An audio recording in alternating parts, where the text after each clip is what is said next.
Salam alaikum tout le monde. Dans ce podcast, je parle à la rencontre de musulmans et musulmanes qui sont des acteurs positifs de changement afin d'apprendre de leurs expériences et inspirer la prochaine génération de Muslim Makers. Ça devait passer déjà en commission cette semaine, c'est pas passé, ils disent qu'il manque une pièce alors que c'est du mensonge, j'ai même pas ouvert le dossier, tu vois. Mais des tas de choses comme ça. Et donc, t'es pas content, on s'en fiche. Il y a 60 000 personnes, le marché potentiel, on parle de 60 000 familles qui veulent devenir propriétaires chaque année. S'il y a 500 000 dossiers dans l'année qui sont faits, tout acteur confondu, c'est le bout du monde. Donc, autant dire qu'on s'en fiche complètement que tu prennes pas, que tu sois pas content. On en a d'autres qui attendent derrière. Tu vois, ça pour moi, c'est pas un comportement islamique. Dans cet épisode, j'ai le plaisir d'accueillir Christophe Barthélémy, fondateur du cabinet de conseil en gestion de patrimoine First Union. On y évoque les principaux types d'investissements possibles pour un musulman en France, la Modaraba, les SCPI, les actions et sukuk, les assurances vie, les métaux précieux, etc. Christophe nous livre aussi ses conseils sur la préparation d'un testament d'une manière un maximum conforme à la charia islamique, et surtout pourquoi c'est nécessaire de l'envisager très tôt. Si la communauté musulmane ne comprend pas qu'elle est capable de s'autofinancer, de créer elle-même ses propres solutions, si tu veux, le futur, c'est le musulman qui va le faire. C'est pas, il faut arrêter de compter toujours sur les banques, etc. C'est aussi aux musulmans de s'investir, de montrer, de réagir et de montrer leur capacité à réagir et à se financer, comme sur la plateforme que je te dis pour financer les pros, comme demain on financera l'immobilier. Et on en a largement la capacité. Si tu aimes le podcast et que tu veux le rendre plus visible, n'hésite pas à le noter 5 étoiles sur ton application de podcast et à me laisser un commentaire positif. Bonne écoute. Salam alaikum wa rahmatullah, Christophe. Wa alaykoum salam wa rahmatullahi wa barakatuh. Je suis très heureux de t'avoir sur le podcast. Bah écoute, je te remercie de l'invitation. Ravi d'être avec toi. Plaisir partagé. Donc toi, depuis Valence, j'imagine? Là, depuis Valence, exactement. Exactement. Là, en ce moment, je suis sur Valence, je ne suis pas en Île-de-France. Donc, avec la famille dans le sud. Super. Écoute, Christophe, pour commencer, je vais te demander d'en dire un maximum sur toi en 30 secondes, s'il te plaît. Waouh, un maximum en 30 secondes. Bon, j'ai déjà perdu quelques petites secondes précieuses. Tu peux dire ce que tu veux. Alors, pour faire simple, Christophe Barthélémy, donc j'ai 38 ans. Je suis originaire de Valence, donc petite ville en dessous de Lyon. Je suis un ancien directeur d'agence dans la banque. J'ai passé 14 ans dans la banque, 7 ans comme directeur d'agence. Et puis, je suis devenu musulman en 2010. Donc, j'ai commencé naturellement à m'intéresser à la finance islamique. J'ai commencé par étudier les bases du fiqh, un petit peu les bases de notre religion. Et ensuite, je me suis spécialisé dans la finance avec le MBA Finance islamique de l'Université de Strasbourg. Là, on est en 2016 et j'ai enchaîné avec la création de First Union, qui est un cabinet de conseil en gestion de patrimoine spécialisé en finance islamique. Je pense ne pas avoir dépassé les 30 secondes. Non, je pense qu'il est dans les temps. En général, les gens dépassent 1 minute, voire plus, ça s'arrête plus. Toi, tu es dans les temps. On a compris que voilà, tu étais directeur d'une agence de gestion de patrimoine. Est-ce que tu peux nous dire qu'est-ce que c'est que la gestion de patrimoine? Parce qu'on entend souvent ce mot, mais voilà, qu'est-ce qu'est la définition de la gestion de patrimoine? Oui, complètement. Et puis surtout dans la gestion de patrimoine, si tu veux, tu as deux grandes activités. Donc, je vais essayer d'expliquer le plus simplement possible. Alors, la gestion de patrimoine, si tu veux, c'est une activité qui consiste à conseiller le client dans la constitution ou la valorisation de son patrimoine et même dans sa transmission, et que tout ça se déroule dans les meilleures conditions possibles. Pour exercer ce métier, si tu veux, du coup, il faut quand même une approche assez globale qui va couvrir des domaines de compétences, l'aspect financier qu'il faut bien maîtriser, mais également le juridique, donc il y a du droit, de la fiscalité, le réglementaire, etc.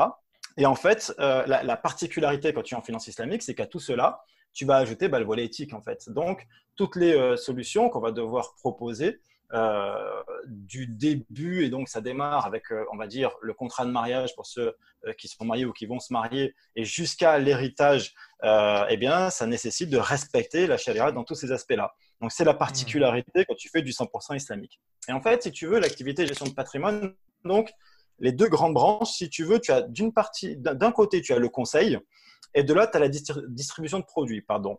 Sur l'aspect conseil, donc, comme je te le dis, c'est par exemple quelqu'un qui va venir, tu regardes son régime matrimonial et tu dis, voilà ce que ça veut dire par rapport à votre patrimoine actuel ou votre patrimoine futur. Voilà ce que la charia a dit et donc comment on modifie, on adapte, etc. dans le contexte français. Sur l'héritage, pareil. Sur la fiscalité, pareil. Tu donnes des conseils pour pouvoir améliorer, si tu veux, le patrimoine en optimisant un peu la fiscalité. Au niveau des produits, sur le côté distribution de produits, eh bien, quand tu vas déceler, par exemple, que, je vais dire, le client a besoin dans son patrimoine d'une assurance vie halal, Tu vas mettre en place une assurance vie halal qui va lui permettre d'optimiser la fiscalité, d'avoir des performances sur ses investissements, etc. Là, tu vas distribuer en même temps un produit. D'accord. Et donc, on va proposer une SCPI qui est halal, une assurance vie qui est halal, des fonds actions, de l'or, de l'immobilier, etc., qui sont tous conformes. Et donc, la particularité, c'est qu'en règle générale, on va dire 99% des cabinets de conseil en gestion de patrimoine sont rémunérés, si tu veux, sur cette phase distribution de produits. Notre particularité, donc on a dit, on fait du 100% islamique. Deuxième particularité, c'est qu'on est un cabinet de conseil en gestion de patrimoine indépendant. Et ça, c'est très important à comprendre. C'est-à-dire que, en fait, de notre côté, nous ne percevons aucune commission sur les produits qu'on commercialise. Pourquoi? Parce que si tu veux, tu vois, d'un côté, on dit, on est dans le conseil, mais en même temps, on est rémunéré sur les produits qu'on va distribuer. Ça pourrait créer, si tu veux, en quelque sorte, un conflit d'intérêts. Et pour sortir complètement de cela, nous, on a opté pour ce statut très encadré, très réglementé, qui est le statut d'indépendant. Et donc, nous sommes rémunérés sur des honoraires que l'on fixe au démarrage du partenariat. Et on ne perçoit pas de commission sur les produits qu'on propose. Ou si on en perçoit, on doit les restituer dans l'intégralité et le plus vite que possible aux clients. D'accord, super. Juste avant de continuer, je pense que de temps en temps, tu touches un peu le micro et ça fait des petits grésillements. Ah, pardon, ok, je vais essayer si de pas trop bouger. C'est vrai que je as des écouteurs? fais pas mal de gestes, donc j'ai des écouteurs et je fais des gestes. Ouais. Donc, Ouais, c'est ça, je pense que ça frotte un peu de temps en temps. Dans ce que tu viens de dire, il y a beaucoup de choses intéressantes. Donc, déjà, dans la première partie, je t'avais posé la question de qu'est-ce que la gestion de patrimoine. Donc, tu nous as dit, voilà, il y a la partie conseil et la partie distribution. Et la gestion de patrimoine en tant que telle, ça concerne tout ce qui est gérer son patrimoine pour le déléguer plus tard à peut-être ses enfants ou à sa famille. Et il y a aussi comment donner plus de valeur à son patrimoine. Donc, c'est les deux parties de la gestion de patrimoine, si j'ai bien compris. c'est ça, c'est vraiment de la constitution. Donc, tu peux dire les premiers comptes épargne, par exemple, avec la préparation de l'épargne qui va servir d'apport sur mon projet immobilier, l'acquisition de ma résidence principale, par exemple. Puis ensuite, faire de l'investissement locatif. Après, tu vois, on rentre après dans le développement du patrimoine, investir pour préparer sa retraite, préparer les études des enfants. Voilà, ça regroupe vraiment cette activité-là. Et puis, on va jusqu'à tu l'as dit, la transmission du patrimoine, c'est-à-dire à un moment donné, j'ai constitué un patrimoine, comment je vais pouvoir le transmettre? Alors c'est vrai qu'on se questionne bien souvent vers l'âge de la cinquantaine à peu près, c'est comment je vais transférer ce patrimoine à mes héritiers en respectant la charia et en évitant, si tu veux, la fiscalité, puisqu'il y a des droits de succession à payer, etc. Et donc, on optimise ce volet-là aussi. D'accord. La deuxième chose que tu as dit qui est super importante, c'est que dans cette gestion de patrimoine, vous, ce que vous faites, c'est que vous faites attention à rentrer dans le cadre de ce que demande l'islam, en fait. Donc, vous ne faites pas dans la gestion de patrimoine, on peut facilement rentrer dans des choses qui sont non halal. Donc, vous faites attention à faire le tri entre ce qui est halal et ce qui est autorisé, islamiquement parlant, et ce qui n'est pas autorisé. C'est ça. Aujourd'hui, sur le marché de la gestion de patrimoine, tu as personne qui est 100% finance islamique.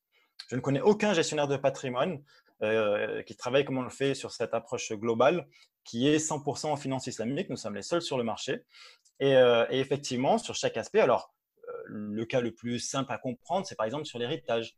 C'est-à-dire que dans le cadre français, l'héritage, il y a quelque chose qui est déterminé par la loi et le côté islamique est différent. Et donc, notre rôle, ça va être comment faire appliquer le droit musulman de l'héritage en France malgré les contraintes qui se posent à nous. Et sur ce volet-là, on a 3-4 possibilités juridiques, etc., qui nous permettent de le faire appliquer dans, je pense, au moins 90% des cas. C'est possible de faire appliquer le droit islamique concernant l'héritage à 100% en France? Alors, à 100%, comme je te dis, il y a parfois certains cas exceptionnels où ça peut être compliqué. Et donc, il va falloir regrouper les parents plus les enfants et faire ce qu'on appelle un pacte sur succession future. Donc là, on rentre vraiment dans les cas les plus complexes. Mais sinon, dans 90% des cas, oui, on a des alternatives qui sont relativement simples à mettre en place pour pouvoir le faire appliquer. Ok. Il faut s'occuper de ça, évidemment, avant le décès de la personne, sinon c'est plus possible. Alors, voilà. Alors, tu sais, les musulmans, malheureusement, rencontrent les mêmes problématiques que les non-musulmans sur ces volets-là, c'est-à-dire que les plus grands conflits familiaux que je rencontre sont liés au décès, en fait. Il y a décès, on a le patrimoine des parents, même s'il n'est pas forcément très étoffé. c'est comment on fait, quel partage on met en place. Et donc, tu vas en avoir qui vont dire, bah, attendez, l'islam dit ça, et d'autres qui vont dire, non, non, mais attendez, non, non, on doit partager de telle façon, etc. Et de là naît des conflits, voilà, parfois très complexes, très difficiles à régler. L'idéal, effectivement, c'est de se préparer en amont.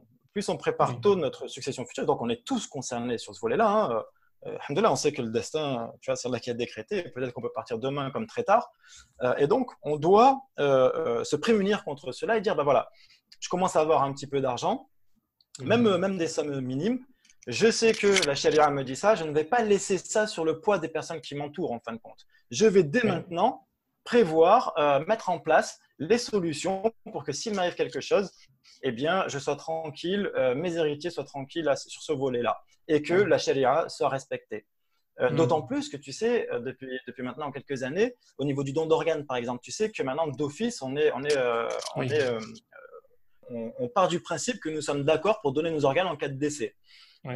Et donc, sur ce volet-là, encore une fois, il y a certains savants qui disent que c'est autorisé, d'autres qui disent que non. Et pareil, alors là, en fonction de comment je me positionne, eh bien, c'est un point important qu'il va falloir mettre à l'intérieur du testament, ou en tout cas, il va falloir laisser des informations sur ce que je veux et ce que je ne veux pas. Donc, tu vois, Mhm. cet ensemble de choses fait qu'il y a nécessité pour beaucoup de personnes aujourd'hui, et pour pas dire la totalité, de mettre en place des solutions, en fin de compte, pour pouvoir respecter ces différents points. D'accord. Et dans le cas de la gestion voilà, de préparer son acte, c'est qu'on appelle ça son acte, Son testament, son décès, son testament, voilà. Pour une personne, il faut le mettre à jour assez régulièrement, j'imagine. Exactement. Alors, si tu veux, voilà, parce qu'en fait, si tu veux, alors, tu sais, déjà, le testament, en fait, il y a les dernières volontés, mais au niveau du testament, par exemple, des règles, des répartitions, en fin de compte, par rapport à nos biens, attention, parce que sur ce partage-là, on ne peut pas toujours tout faire simplement avec un testament. En règle générale, il y a deux grandes catégories de personnes dans notre communauté. C'est ceux qui pensent qu'on peut absolument rien faire parce que le droit français est clair et donc on peut pas, ça ne marchera pas, on ne peut pas faire appliquer le droit musulman. Et d'autres qui Mhm. vont dire que on peut faire ce qu'on veut avec un testament. La réalité est entre les deux. C'est pas vrai. Dans tous les cas, l'un et l'autre n'ont pas complètement raison. C'est-à-dire que dans beaucoup de cas, oui, on peut faire, mais ce n'est pas toujours possible simplement avec un testament. Maintenant, le testament, pourquoi est-ce qu'il va falloir le mettre à jour régulièrement? Ben, imaginons, je te donne un exemple. On a nos parents qui sont en vie, qui sont musulmans. Eh bien, si tu veux, eux doivent percevoir une partie de notre héritage au niveau islamique. Oui. Demain, il y a décès, ben, je vais devoir mettre à jour le testament parce qu'il y a une part qui n'est plus, qui n'est plus attribuée, qu'il va falloir réattribuer en respectant Oui. la charia. Sur les enfants, pareil, il y a une naissance où je me marie, etc. Et bien, il va y avoir des modifications à apporter tout au long de notre vie, en fin de compte. C'est possible de dire, par exemple, là, de prévoir tous les cas à l'avance, un peu comme, tu vois, comme dans les versets du Coran, de dire, voilà, s'il y a tel cas, c'est comme ça que je vais les suivre en Hum, urgence, ou c'est trop Ça me compliqué. semble très compliqué parce qu'en fait, imaginons, je vais essayer de donner un exemple simple. Imaginons, je mets mon testament aujourd'hui je n'ai pas d'enfant. Je suis marié, je n'ai pas d'enfant, je fais mon testament.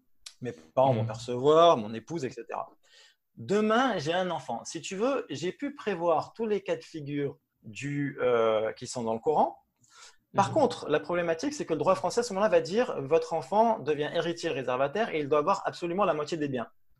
Et à partir de là, si tu veux, ça me semble compliqué de pouvoir tout mettre à un seul moment, en tenant compte aussi du fait de si j'avais un enfant, deux enfants, trois enfants, quatre enfants, 10 enfants, et si c'est un garçon, si c'est une Mhm. fille, etc., je ne vois pas techniquement comment c'est réalisable. Enfin, ça ferait une formule avec beaucoup de variables qui me paraît assez Ouais. complexe. Et donc, je pense qu'il est préférable, effectivement, de mettre Dans à les pays jour. musulmans, enfin, ils utilisent cette formule, entre guillemets. Oui, mais dans un pays musulman, si tu veux, le notaire, il récupère les informations et il vous dit, Ouais, voilà, vous êtes dans telle situation à aujourd'hui, voilà qui doit percevoir, merci, bonne journée. Tu vois? Nous, d'accord. si tu veux, on prévoit maintenant pour toute notre vie ce qui devrait se faire. Et donc, oui, il faudrait faire Ouais. à mon avis, un bouquin de 500 pages disant ceci est mon testament et de dire s'il y a tel cas, tel cas, tel cas, tel cas, tel cas, tel cas. Et en tenant compte en plus du droit français, waouh, ça paraît quand même. Et sur les biens que je pourrais acquérir, par exemple, si je deviens propriétaire d'une maison et à ça, si c'est des liquidités, enfin, Mhm. ça me paraît quand même relativement complexe. D'accord. Et personnellement, je pense qu'il est préférable d'écarter cette idée-là. D'accord, ok, c'est compris. Et du coup, faut le faire régulièrement, peut-être tous les ans, tous les 2 ans, je sais pas, tous les 5 ans. En fait, si tu veux, c'est à chaque nouvel événement plutôt qu'il faut apporter des corrections. D'accord. Ça sera des petites corrections, pas forcément des choses majeures, c'est juste adapter un peu le contrat. C'est ça. Imaginons qu'il y a une naissance, bon, il va falloir peut-être apporter une modification, s'il y a un décès, s'il y a un mariage, etc. Oui. Sinon, Oui, après, dans l'ensemble, si j'ai dit, par exemple, si je n'ai pas d'enfant et que je dis mon héritage est partagé à hauteur de temps avec mon épouse et temps avec mes parents, bon, à la limite, j'ai pas besoin de revenir dessus, tu vois. d'accord. Après, si j'ai une naissance, oui, effectivement, il va falloir intervenir. Est-ce que c'est possible pour une personne de rédiger son testament elle-même Oui, et de le faire valoir? oui, complètement. Complètement. Tu sais, un testament, tu peux l'écrire quasiment sur n'importe quel support, dans la mesure où il y a une date, ton nom, ton prénom, enfin, il y a trois, quatre clauses obligatoires que tu le signes et que tu dis ceci est mon testament, voilà ce que je souhaite. Tu le conserves chez toi, il t'arrive quelque chose, on le retrouve, eh bien, c'est ce testament qui est appliqué. La seule D'accord. problématique, c'est le fait, si tu veux, du risque en fin de compte de destruction, de perte, etc. Ou Oui, de disparition volontaire. Parce que, imagine-toi des cas de figure, et c'est déjà arrivé, euh, tu laisses ton testament et puis ton épouse, en fin de compte, la loi lui octroie un quart ou 100% d'usufruit et toi tu as dit, je lui laisse un huitième parce que j'ai des oui, enfants. Tu vois, et islamiquement parlant, c'est ça. Imagine-toi, l'épouse trouve ce testament et pour un peu, il dit, attends, là je vais être perdante, elle est sur le testament, elle le met à la poubelle, c'est réglé, tu vois. oui, Alors, c'est des choses qui ne devraient pas arriver, hein. On est musulmans, etc. Mais oui. c'est des cas qui existent. En tout cas, dans mon expérience bancaire, c'est des cas que j'ai déjà rencontrés. D'accord. Et du coup, pour sécuriser tout ça, comment il faut faire? Il faut l'emmener chez le notaire, il faut. On l'enregistre chez le notaire, exactement. On fait un enregistrement chez le notaire, ça coûte aller entre 50 et 100 euros. C'est pas très cher. Mhm. Et on est tranquille, le testament est enregistré. Et donc, le jour où il y a décès, le notaire interroge le fichier central en fait, des dernières volontés. Et donc, il ressort le testament et il dit, hop, hop, hop, il faut faire ça, ça, ça et ça. D'accord. Le notaire est notifié du décès de la personne. Exactement. Ok. Exactement. Le notaire est informé. Il a, si tu veux, voilà. Et il a Ok. accès à ce fameux fichier, en fin de compte, où dessus, il y a toutes les informations nécessaires. Super. Du coup, pour revenir un peu sur ce dont on parlait, on a fait une petite digression, mais bon, c'est pas grave, c'était intéressant. Pour parler des enjeux un peu de ce que tu disais, voilà, vous êtes un cabinet de gestion de patrimoine assez particulier dans le sens où vous ne prenez pas de commission sur, Les vous êtes produits payé directement par le par le client, client, mais pas sur c'est les ça. performances, pas sur les performances sur le produit, mais comment on appelle ça? Sur les frais de souscription, Voilà, etc. On sur ne les frais verse de pas d'argent souscription. là-dessus. D'accord, ok. Donc l'enjeu ici, c'est que en fait, par exemple, la personne vient, vous avez un taux fixe, par exemple, je sais pas, de quelques centaines d'euros, et derrière, par exemple, vous n'avez pas de rémunération en plus des produits que vous proposez, ni de la plus-value ou de la performance de comment évolue le patrimoine et l'investissement. Exactement. Et je vais te donner un exemple assez simple. Mhm. Un client, pour vraiment, ça c'est vraiment à comprendre pour saisir l'importance de notre fonctionnement. Un client qui vient chez nous, par exemple, et qui veut investir 20 000 euros. Sur ces 20 000 euros, nous, on va lui dire, vous êtes dans la tranche à 300 euros de facturation chez nous. C'est-à-dire qu'on va lui dire, la première année, on va vous facturer 300 euros pour notre accompagnement global, tu l'as bien compris, hein, toute l'activité de Mhm. conseil, etc., on met ça à part, et aussi pour la distribution des produits. Donc la préparation des contrats, trouver les meilleurs contrats, les plus adaptés à votre situation, etc., pour atteindre vos objectifs. C'est 300 euros. Garde ça à l'esprit. On va lui dire, par exemple, dans votre cas de figure, ce qu'il y a de plus intéressant, c'est de mettre 10 000 euros sur une SCPI halal et 10 000 euros sur une assurance vie halal. D'accord? Mhm. Habituellement, si on était simplement un courtier comme les courtiers qui existent aujourd'hui sur le marché de la finance islamique, il y en a un ou deux, eh bien, Oui. qu'est-ce qui va se passer? Sur les 10 000 euros de SCPI qu'on Même un aurait gestionnaire patrimoine en banque ou ou un n'importe quelle gestionnaire agence, classique, ça. etc. Voilà, tout, Mhm. parfaitement, exactement. Je prends le comparatif parce que j'ai les produits en tête, en fait, c'est pour ça finance islamique, mais sinon, c'est le même raisonnement pour tous. Mhm. Là, sur la SCP, combien on aurait perçu? Eh bien, le client aurait signé son contrat, on ne se revoit plus, il n'y a pas l'activité conseil, il n'y a rien du tout, et derrière, on perçoit 600 euros de commission. On propose, sur les 10 000 euros d'assurance vie, on perçoit 250 euros de commission. Donc là où on aurait dû percevoir 850 euros de commission que le client n'aurait pas vu, eh bien nous, Mhm. on facture, et c'est clair, net, précis, 300 euros. Ce qui fait que, tu vois, c'est d'une part très transparent, très avantageux pour le client et il n'y a aucun doute, si tu veux, sur le fait que on va proposer telle solution plutôt qu'une autre. Quelqu'un si tu veux, qui va qui va penser que argent, ce qu'il va gagner, qu'est-ce qu'il va dire? Il va dire, bah, vaut 20 000 euros, on fait 20 000 euros de SCPI. Pourquoi il va toucher 1 200 euros? 1 200 euros, nous, hein. Il y a certains confrères qui auraient gagné 1 600 euros parce qu'ils ont 8,4% de rémunération. Donc, si tu veux, il y a 10% de frais de souscription. Sur ces 10%, ils perçoivent 8,4% en te faisant signer un contrat à moins d'une heure et en ne te voyant plus jamais. Tu vois?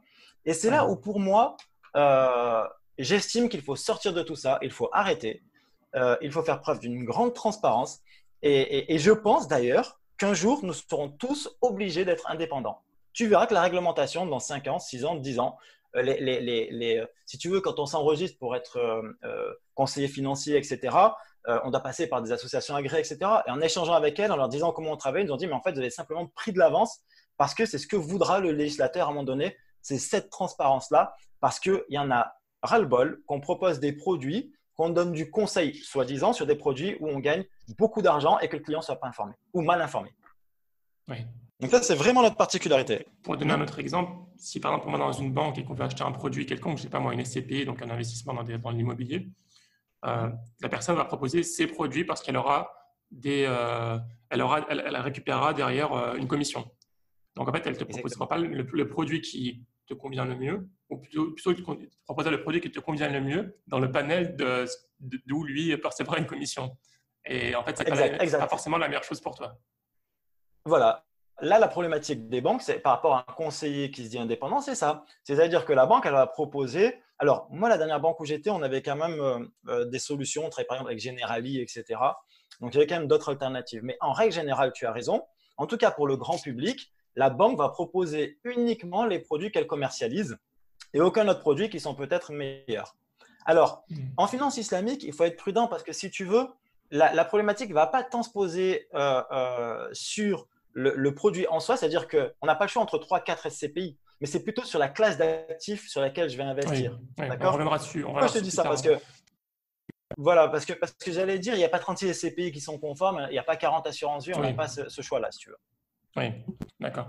Mais du coup, on a cité plusieurs noms que je pense que tout le monde n'est pas forcément au courant de leur définition. Donc, on a cité les SCPI. On a cité quoi d'autre ? L'assurance vie, l'or, les OPCVM, les actions, les fonds actions, etc. Voilà, donc est-ce qu'on peut revenir un peu sur les choses classiques en fait, d'investissement sur lesquelles on peut investir et ce que vous proposez Bien sûr, bien sûr. Alors, si tu veux, tout d'abord, première des choses qu'un conseiller en gestion de patrimoine va faire, c'est qu'il va déterminer la réserve que l'on doit garder, la réserve de liquidité obligatoire que l'on va garder sur un compte qui sera non rémunéré. Ou en tout cas qui pourrait être rémunéré en banque classique, hein, tu sais, c'est ce qu'on va mettre sur un livret A qu'on va garder, ça rapporte un petit peu et voilà, c'est ma poche de sécurité si demain j'ai un besoin. Cette somme-là, si tu veux, dans un premier temps, il faut la déterminer et on prend cette somme et on va la mettre sur un compte non rémunéré halal. Qu'est-ce que ça veut dire ? Ça veut dire qu'en fait, habituellement, la banque, quand tu laisses de l'argent sur un compte, elle va utiliser cet argent-là, cet argent va lui permettre de faire des crédits avec du riba ou elle va l'investir sur des choses non conformes. Donc, moi, directement, si c'est sur mon compte courant, à la limite, je ne suis pas vraiment exposé au riba en réalité, tu vois. Mais indirectement, je contribue à ce système-là. Là, on a un compte où on sait, qui est certifié par Acerfi, où on sait que Acerfi, c'est un comité, pardon, c'est vrai que je suis désolé, j'ai oublié de préciser. Acerfi, c'est un comité de savants qui valide des produits de finance islamique en France. Donc, ce comité dit OK, on contrôle ce compte-là et tout ce qui est mis dessus, la banque ne peut pas l'utiliser pour faire des choses non conformes. Donc, en règle générale, première étape, on détermine la partie sécuritaire. Parce que dans une banque classique, quasiment toutes les banques en France, l'argent qui dort en fait est investi. Nous on pense en fait, il bouge l'argent, il ne reste pas fixe, il bouge. Enfin, on peut le retirer quand on veut. Mais il bouge en fait quand même. Enfin, et encore, quand on peut vous faire, souvent quand c'est des grosses sommes, il faut faire des demandes et tout, mais il est utilisé pour investir dans plein de choses, ça peut être des actions. C'est ça. En fait, à partir du moment où tu ouvres un compte dans une banque, tu détiens une créance sur la banque, c'est-à-dire que tu as prêté ton argent à la banque. Point. À partir de là, tu as compris. Ils font ce qu'ils veulent. Enfin, ce qu'ils veulent dans le cadre de la législation, etc. Attention. Hein. Ton argent, une fois que tu le mets dans un compte en banque, je crois, il me semble que j'ai entendu ça, mais je ne suis pas sûr, ton argent ne t'appartient plus. Oui, en quelque part, il appartient. Tu as fait un prêt à la banque. Tu as fait un prêt à la banque. Donc, il reste à toi, c'est un compte à ton nom. Tu as tel argent déposé à la banque, mais la banque peut l'utiliser pour faire des choses, ce qu'elle veut avec. Et donc, si tu veux, demain, elle s'effondre, ben, c'est-à-dire que tu pourrais perdre ton argent et plus le revoir en quelque sorte. D'accord? Et c'est pour cela qu'il y a le fonds de garantie qui a été mis en place, qui permet, tu as dû entendre parler de ça aussi, qui permet de À 100 000 couvrir euros. jusqu'à 100 000 euros les dépôts, voilà, par banque, les dépôts du titulaire du compte. D'accord? Oui. Donc, s'il a cette garantie, c'est bien parce que je peux perdre cet argent, alors que l'argent, je l'ai simplement mis sur un compte courant non rémunéré où je ne fais rien avec. Oui. Tu vois? Donc voilà, il ne faut pas oublier que le rôle de la banque, c'est de collecter des ressources. C'est une activité très particulière, collecter des fonds pour financer de l'autre côté. Et à partir de là, elle collecte tes fonds sur ton compte courant, sur ton épargne, etc. Et elle l'utilise. À ton avis, est-ce qu'ils se font plus d'argent sur les fonds qui sont stockés, qui sont mis dans le compte en banque qu'ils utilisent pour investir, ou à travers les frais de gestion?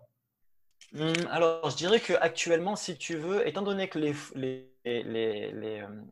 alors, tout va dépendre. S'ils investissent, ils font, tu sais, tout ce qui est trading de haute fréquence, etc., ils peuvent gagner énormément, énormément d'argent et en perdre d'ailleurs aussi énormément dès qu'il y a des personnes qui sont un peu hors de contrôle. On a vu l'affaire Kerviel, par exemple, qui a fait perdre beaucoup d'argent à cause de cette machine complètement folle du trading, voilà. Mais sur ces activités-là, il peut y avoir une activité qui est excessivement lucrative. Maintenant, si tu veux, sur tout ce qui est opération de court terme, trésorerie, etc., les taux sont négatifs. Donc, c'est-à-dire qu'une banque qui laisse des liquidités, par exemple, dans une autre banque, eh bien, si tu veux, elle est facturée 0,30. Donc, elle met 10 000 euros, elle va récupérer 1 million d'euros, 10 millions d'euros, elle va récupérer 10 millions moins 0,30%. C'est les taux négatifs, c'est une situation qu'on n'a pas connue auparavant. Et donc, la problématique, c'est qu'avant cette trésorerie, elle investissait au jour le jour, etc. Et puis, elle avait des rémunérations. Quand effectivement, on est rentré dans cette ère, en fin de compte, et cette ère durable de taux négatifs, qu'est-ce qu'elle a fait? Eh bien, elle a trouvé de nouvelles sources, en fin de compte, de gains, en fait, hein, tout simplement. Et donc, tu as vu apparaître les frais de tenue de compte, par exemple. Tu vois, sur les pros, à l'époque, sur le marché des professionnels, par exemple, il y a une facturation, c'est la commission de mouvement. C'est-à-dire que sur chaque ligne débitrice, en fin de compte, sur le compte d'un client, on prenait un certain pourcentage. Pendant très longtemps, c'est très facilement négociable. Aujourd'hui, tu t'aperçois qu'elle négocie de moins en moins, que les taux sont de plus en plus élevés. Tu vois? Et donc, oui, les services autres aujourd'hui sont en train de prendre le relais sur les placements, notamment court terme, etc., des comptes de la trésorerie de la banque. Pour revenir au sujet sur lequel on parlait, donc tu disais la première étape, c'est de placer son argent. Donc, voilà. Tu le proposes, bon, c'est pas obligatoire, mais tu proposes de placer son argent dans un compte dans lequel personne peut le toucher. Voilà, personne peut toucher à ton argent. En tout cas, les choses qui sont réalisées avec ne sont pas illicites. D'accord? Ça, c'est la première étape. Ensuite, si tu veux, en fonction, alors là, il faut bien saisir, sur le bilan patrimonial que l'on fait dès le départ, on va noter les projets du client. Il va nous dire, par exemple, je souhaite acquérir un bien immobilier à telle date et j'ai besoin de tel apport. Donc là, on va devoir constituer, si tu veux, une épargne pour prévoir ce projet-là, cet apport-là. En même temps, il va nous dire, je sais que je vais aussi prévoir ma retraite, donc je vais prévoir un petit budget mensuel pour cela. Et j'ai des enfants, je vais aussi prévoir soit leur étude, soit qu'à leur majorité, ils ont un petit pécule en fait pour démarrer dans la vie. Excuse-moi, Christophe, bien souvent, qui revient juste une seconde. J'interromps juste une seconde. J'entends beaucoup de grésillements avec ton micro, donc je ne sais pas si tu peux le fixer. Ou... Et là, ouais, je ne sais pas comment je peux faire mieux. Là, c'est bon? Je vais essayer de ne pas bouger. C'est mieux, ouais. D'accord, je vais essayer de ne pas bouger de cette façon-là. Donc, ce que je te disais, c'était que donc, on fait le bilan patrimonial. Les clients nous exposent en fin de compte leur projet. Donc, je te dis, bien souvent, c'est devenir propriétaire et donc j'ai besoin d'un apport et je dois préparer cet apport. Donc, on va devoir mettre une solution d'épargne, de placement face à cela. On va avoir souvent une préparation à la retraite. On va nous dire, voilà, je vais mettre une petite somme mensuelle pour prévoir ma retraite. On est tous concernés par la retraite.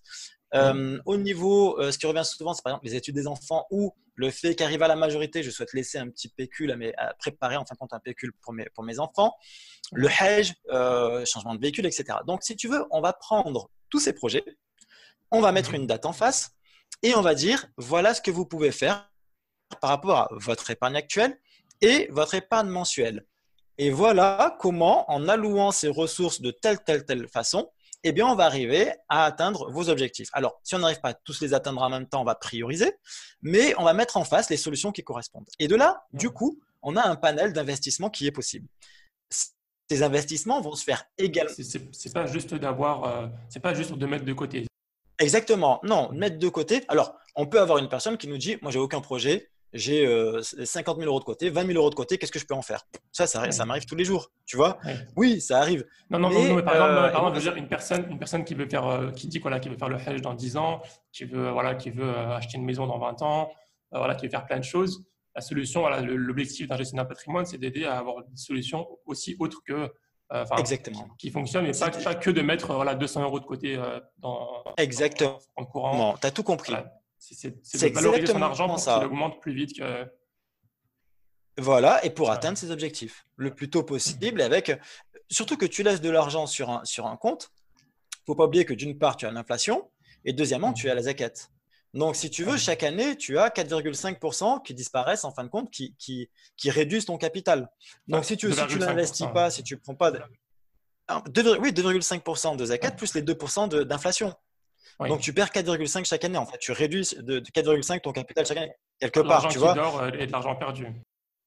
Exactement. Et donc, et d'ailleurs, un des rôles de la zakat, c'est pour inciter à l'investissement, justement. Oui. Donc, si tu veux, nous, on va dire, voilà, par rapport à vos objectifs et puis par rapport aussi, attention, au profil investisseur, c'est-à-dire qu'on va être vigilant sur le risque ou pas que le client est prêt à prendre. C'est-à-dire, sur du long terme, par exemple, il est prêt à prendre un peu de risque pour avoir de meilleures performances ou pas du tout, il est très frileux. Donc, on va vraiment adapter les solutions. Nous, les solutions, si tu veux, on les a sous le coude. Mais en réalité, les solutions pour le client, ça devrait même pas être, on ne devrait même pas parler réellement de SCPI, d'assurance vie, d'actions, etc. On part du client, de ses objectifs et de son profil. Et nous, d'ailleurs, on a les outils pour atteindre ces objectifs-là. Tu vois et à partir de là, une fois qu'on a déterminé tout ça, eh bien, on va utiliser donc les outils qu'on a à disposition.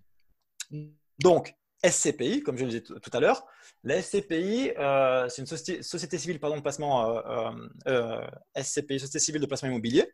En fait, qu'est-ce que c'est? Si tu veux, c'est comme si on disait une société, un grand pot commun à l'intérieur duquel on prend tous part, on met tous de l'argent et on confie tout ça, la gestion de cette structure, à une société de gestion qui va s'occuper, c'est un professionnel de l'immobilier qui est agréé par l'autorité des marchés financiers, etc., qui bénéficie d'une forte expérience, qui va acheter des biens immobiliers, les mettre en location et moi, en contrepartie, je vais avoir des loyers qui tombent en fonction de ce que j'ai apporté. D'accord. Ça, c'est la SCPI. La SCPI qu'on commercialise actuellement rapporte à peu près 4,5% par an. Actuellement, c'est ce montant-là, 4,5% par an. C'est les taux moyens des SCPI exactement. En 2018, de tête, c'était 4,35 je crois, ou dans ces eaux-là, 4,35, 4,5. Donc, il colle avec les taux moyens des SCPI, malgré les contraintes islamiques, attention, parce que… Oui, tu vois, il y a quelques contraintes quand même par rapport à, encore une fois, au côté islamique. C'est-à-dire que, par exemple, la trésorerie ne peut pas être placée en attendant de trouver des biens.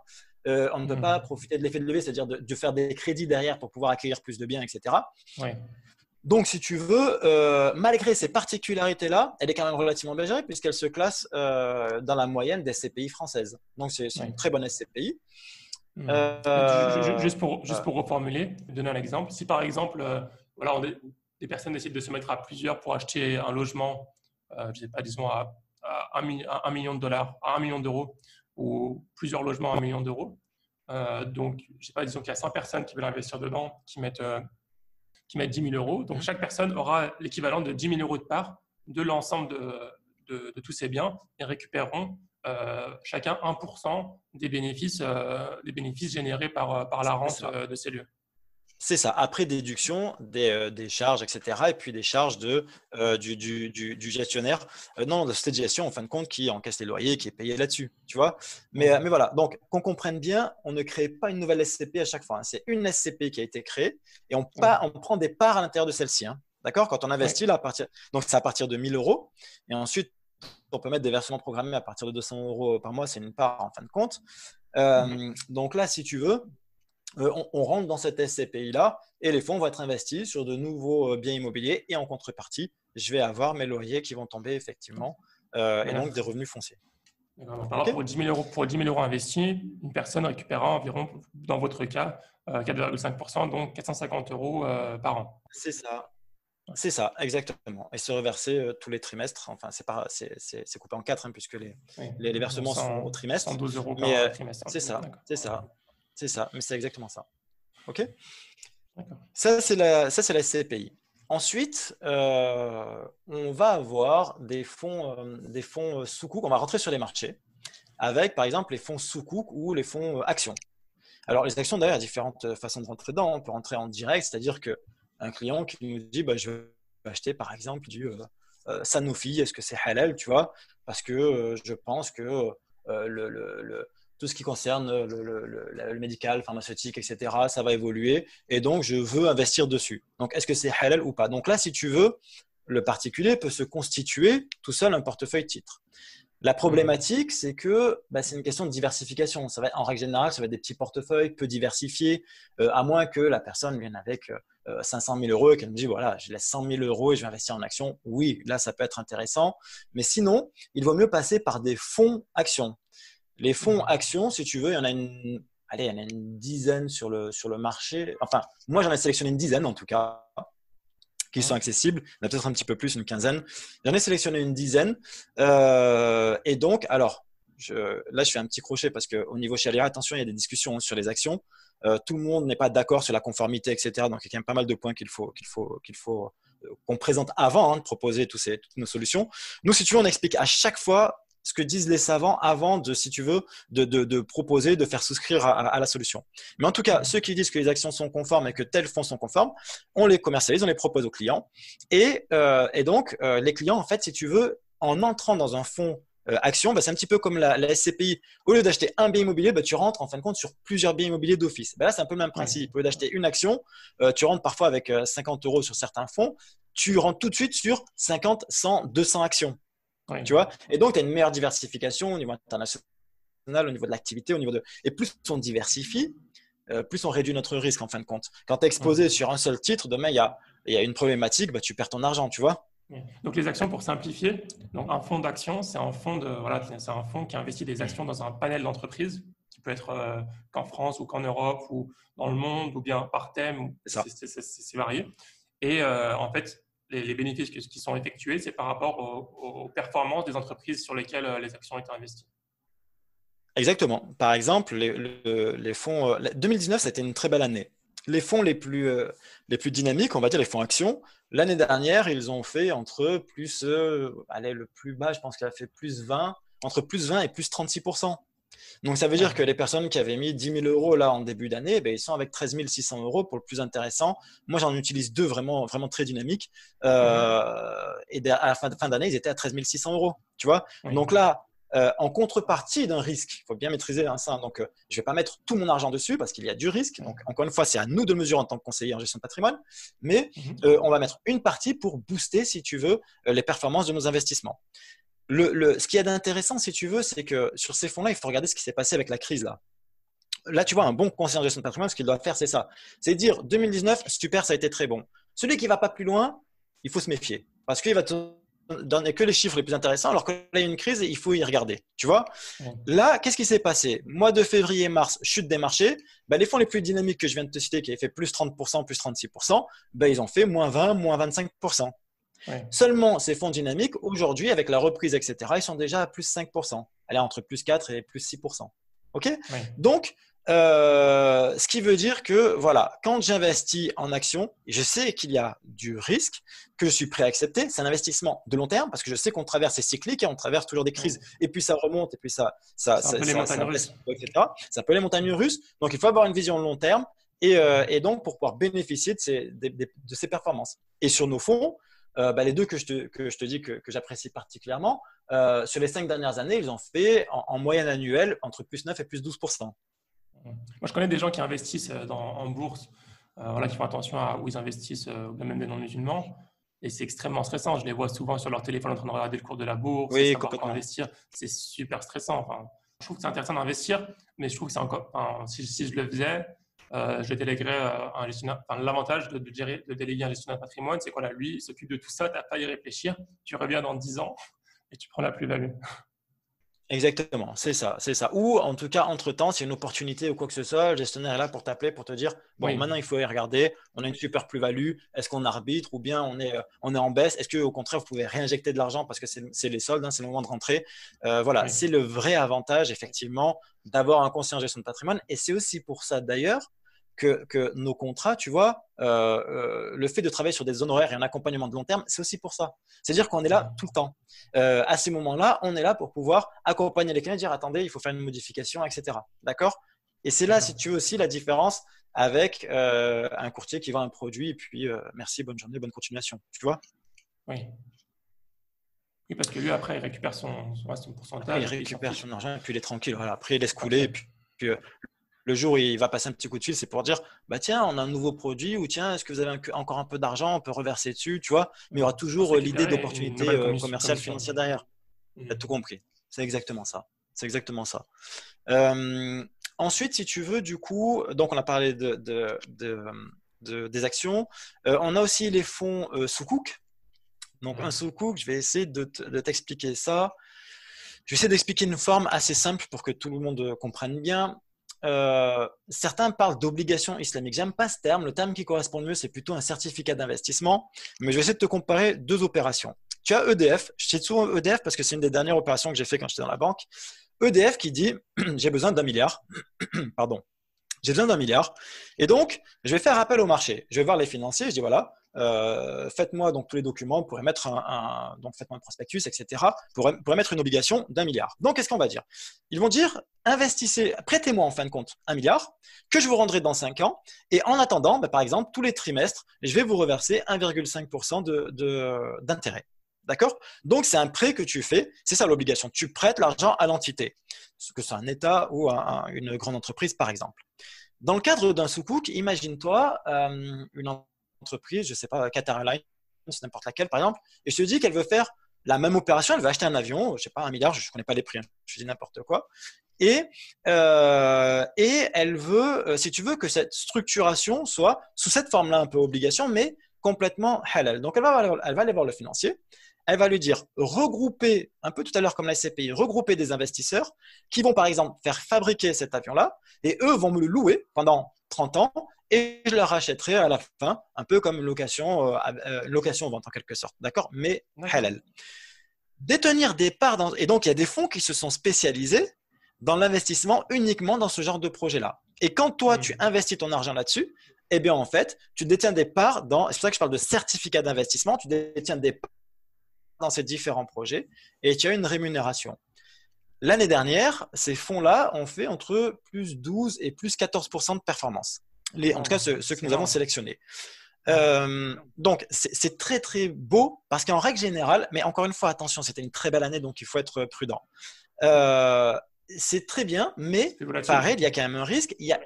Alors, il y a beaucoup moins de volatilité quand même C'est la bourse. par rapport aux actions, mais Mhm. les performances sont aussi réduites. En règle générale, si tu regardes, si tu reprends comme tout à l'heure, je prenais sur 5 ans en arrière, si tu reprends sur 5 ans en arrière, tu vas avoir du plus 2% en moyenne. C'est pas de grande rentabilité. Et là, avec la crise, par exemple, les fonds que l'on a, avec la crise, tu vois, eux, ils sont encore à -1, -1,5, -2, tu vois, ils sont pas encore ou zéro, tu vois, ils n'ont pas ils n'ont pas subi une grosse chute, mais ils n'ont pas trop non plus récupéré la petite baisse qu'il y a eu, tu vois. Donc c'est plutôt un bon moyen de stabiliser un peu des ressources Mhm. et de chercher un petit peu de performance, mais voilà, encore une fois, c'est pas forcément l'objet principal de ces outils-là. D'accord. Donc pour l'instant, en termes de risque, on est, bah, si on pose son argent dans un compte courant, bah, quasiment zéro risque, hein. Zéro risque. C'est Ensuite, ça. le placement immobilier où le risque est assez limité, le monte la pierre, bon, ça c'est connu que c'est assez limité. Alors regarde, je vais te donner encore plus simple. Tu sais, quand aujourd'hui l'autorité des marchés financiers demande en fin de compte à évaluer les risques en fin de compte sur les fonds qui sont proposés, et Oui. donc il y a une note qui se fait de 1 à 7, on va dire, d'accord, qui est donnée de 1 à 7. 1 étant le moins risqué, 7 étant le plus risqué. Les comptes bancaires, autant dire qu'effectivement, on met de côté. La SCPI, on est sur un risque de 3 sur 7, d'accord. D'accord. Les sous-coups, Est-ce que on c'est est plus sur un important que risque d'investir dans un logement pour soi-même et de faire une rente? logement pour soi-même, pour sa résidence principale Non, ou pour du pour une locatif. résidence, ouais, pour du locatif plutôt. Alors, pour du locatif, tout va dépendre. Tout va Ça va dépendre des dépendre, ouais, c'est sûr. secteurs, tout va dépendre du montant, du financement aussi, de l'apport, tout va dépendre. Ça, c'est vraiment, il faut faire une étude de rentabilité. Alors, petite parenthèse, on accompagne aussi effectivement sur l'investissement locatif via notamment Murabaha. Et à ce titre-là, si tu veux, effectivement, une étude de rentabilité qui doit être réalisée parce que Murabaha coûte très cher et donc ça impacte sur les rendements, etc. Donc tout ça, il faut le calculer et pour voir si vraiment c'est une opération plus rentable que la SCPI, etc. En règle générale, je dirais que oui, parce que si tu veux, tu as le locataire qui donne une somme quand même assez intéressante, qui paie voilà, une grosse partie du financement, mais ça se calcule, il faut regarder ça avec plus de précision. Et moi, j'ai des clients qui m'ont dit, parfois, je préfère investir sur la SCPI, j'ai 100 000 euros, je mets 100 000 euros sur la SCPI plutôt qu'un appartement, parce que quand on regarde bien ce que j'ai, alors eux, ils avaient du cash, ils ne sont pas passés par le financement, donc c'est un peu plus particulier, mais ils regardent et ils disent, bah voilà, la rentabilité plus les problèmes à gérer le locataire, etc., je préfère passer par la SCPI. Mais ça s'étudie et bien sûr, on regarde tout ça. Et d'ailleurs, on peut cumuler les deux, faire d'investissement locatif direct via Murabaha. Ça, c'est une très bonne stratégie patrimoniale et en même temps, intégrer de la SCPI à côté où là, je ne dirais absolument rien. Donc, je disais risque de 3. Là, c'est géré par un professionnel, encore une fois. C'est ce qui fait qu'on est quand même relativement tranquille. Sur mais bon, il y a du risque également. Hein.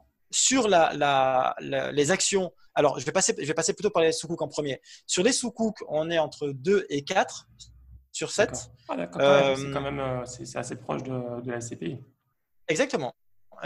Ensuite, c'est vraiment sur le volet action, on va plutôt être sur les 5, 6, où là par contre on a un risque plus élevé. Et puis voilà, le risque maximal est plutôt sur les actions et encore, il y a même plus risqué que ça, je pense. Oui. Après, je pense que le plus risqué, c'est tout ce qui est private equity, investissement. Voilà, c'est là où je voulais venir parce que voilà, c'est là où je voulais venir. Étant donné qu'on propose aussi cela, c'est exactement là où je voulais en venir. Et j'allais dire, il y a ce risque-là qui est pour moi plus élevé. Oui. Plus on monte dans le risque et plus le retour sur investissement, on a un potentiel de retour sur investissement qui est beaucoup plus important. Pour un logement locatif, on parlait de 4-5%. Pour un investissement en bourse, on peut atteindre du x3, x4 sur le long terme, même plus. Et sur l'investissement dans une start-up, il y en a beaucoup qui font zéro, qui font rien du tout, mais il y en a aussi qui font du x10, 50, x100, selon l'évolution de la start-up. C'est exactement ça. Et c'est pour cela aussi que dans les offres complémentaires que l'on a, alors je n'ai pas parlé des métaux précieux, il y a tout ce qui est or et argent, par exemple. Il y a différentes façons d'investir dessus également. L'or a beaucoup grimpé, donc rentrer aujourd'hui quand même. Après, c'est très personnel, hein, mais moi, je ferai plutôt attention. Mais il y a des personnes qui continuent, il y a des économistes qui continuent à dire investir sur l'or, valeur refuge, etc. Donc, il y en a qui continuent à le faire. Après, encore une fois, on donne nos conseils, le client reste maître de ses avoirs. Et s'il préfère prendre plus d'or, il y a un gros intérêt sur l'or. J'ai entendu parler de ça, mais récemment, je regarde un peu ce qui se passe par rapport à l'or. Il y a un énorme intérêt sur l'or en ce moment, mais j'ai entendu que c'est pas aussi intéressant que ce que ça laisse paraître. Il faut être prudent. On a eu aussi un petit peu ça avec les actions. En fait, si tu veux, dans la foulée après la crise, il y a eu un rebond sur les actions où beaucoup disent que ce rebond, il y a eu un peu trop d'euphorie par rapport à la reprise réelle du marché. Oui. Donc, effectivement, tu vois, il y a sur quelques points comme ça où il faut quand même rester très vigilant. Et c'est pour ça, encore une fois, qu'il faut bien diversifier, garder un peu de liquidité sous le coude pour que demain, si sur un des marchés, par exemple, il y a une forte baisse, eh bien, je suis en mesure de réinjecter des capitaux pour pouvoir profiter, en fin de compte, de cette baisse et de réduire mon prix de revient moyen. Mais en tout cas, ces solutions existent. Aujourd'hui, il y a deux grands acteurs sur l'or physique au niveau français. Nous, encore une fois, en tant que conseiller indépendant, on n'est pas rémunéré, donc on propose celui qui est le plus intéressant, le moins cher pour le client et qui a le service le plus pratique, le plus sympa. Donc on passe par une structure principalement. Ensuite, on va… Vous ne détenez pas la SCPI, vous ne détenez pas les actions, évidemment, dans cette entreprise. Vous ne détenez rien, vous juste vous conseiller le client sur quoi investir et vous l'accompagner sur l'investissement.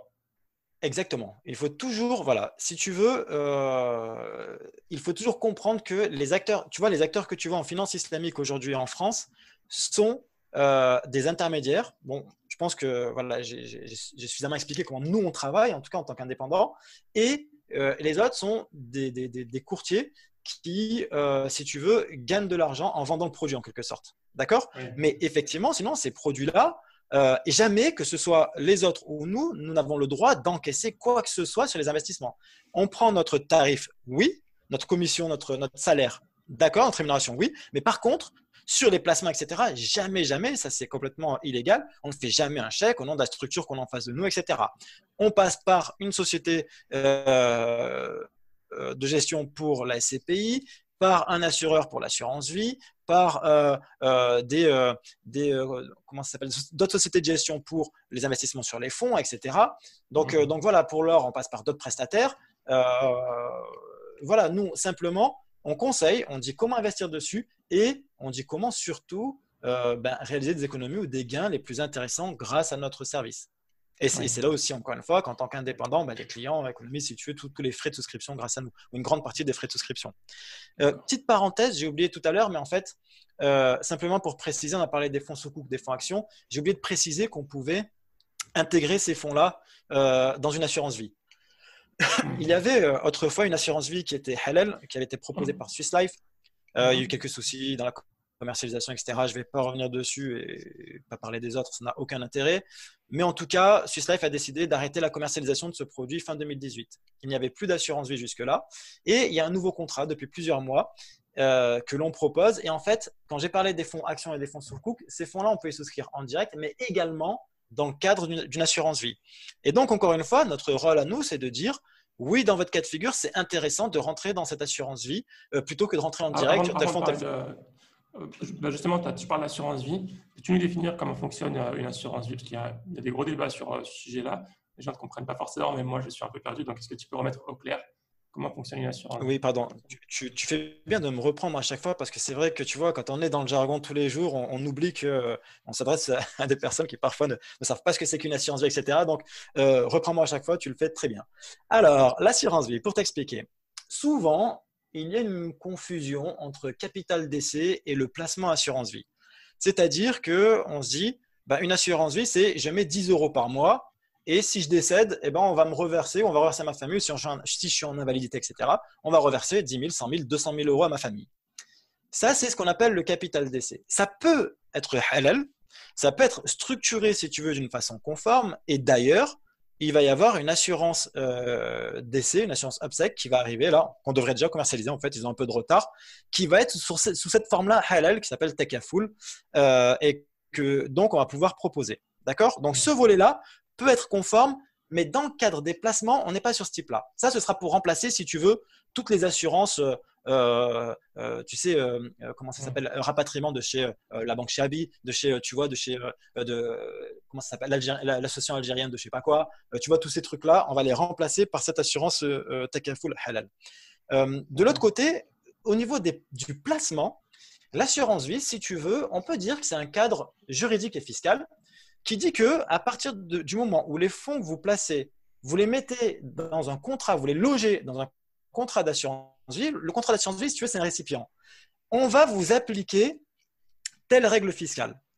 Par exemple, on va dire, si vous êtes en vie et que vous souhaitez récupérer votre argent au bout de 8 ans, et bien sur vos plus-values, vous n'aurez que les prélèvements sociaux à payer, 17,2%. Quand je dis que, c'est vraiment entre guillemets, 17,2% de prélèvements sociaux sur votre plus-value.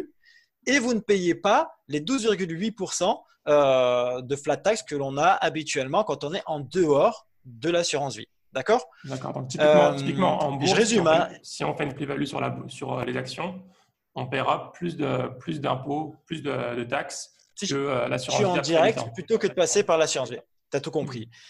Après, il y a une petite particularité, c'est-à-dire que c'est un abattement sur les intérêts de 9 200 euros si je suis marié, etc. Donc, il y a quelques particularités de sortie, mais en tout cas, on arrive à sortir de ce fonds-là sans fiscalité en payant moins d'impôts que si j'y étais exposé en direct. Très bien. D'accord. Deuxième volet, c'est, imaginons, en cas de décès, je décède. L'argent qui est à l'intérieur de ce fonds-là va être transmis aux bénéficiaires que j'ai désignés sur le contrat sans frais de succession. D'accord? D'accord. En tout cas, sans frais de succession à hauteur de 152 500 euros par bénéficiaire. Petite parenthèse par rapport au droit français. En ligne directe, j'ai un patrimoine, j'ai des enfants, je décède, mon patrimoine va leur être transmis. Ils vont récupérer, si tu veux, une part de capital, des biens immobiliers, etc. Sur le montant qui va leur être transféré, il y a enrichissement et à partir de là, l'État dit il y a enrichissement, donc nous, on doit récupérer une commission, une partie.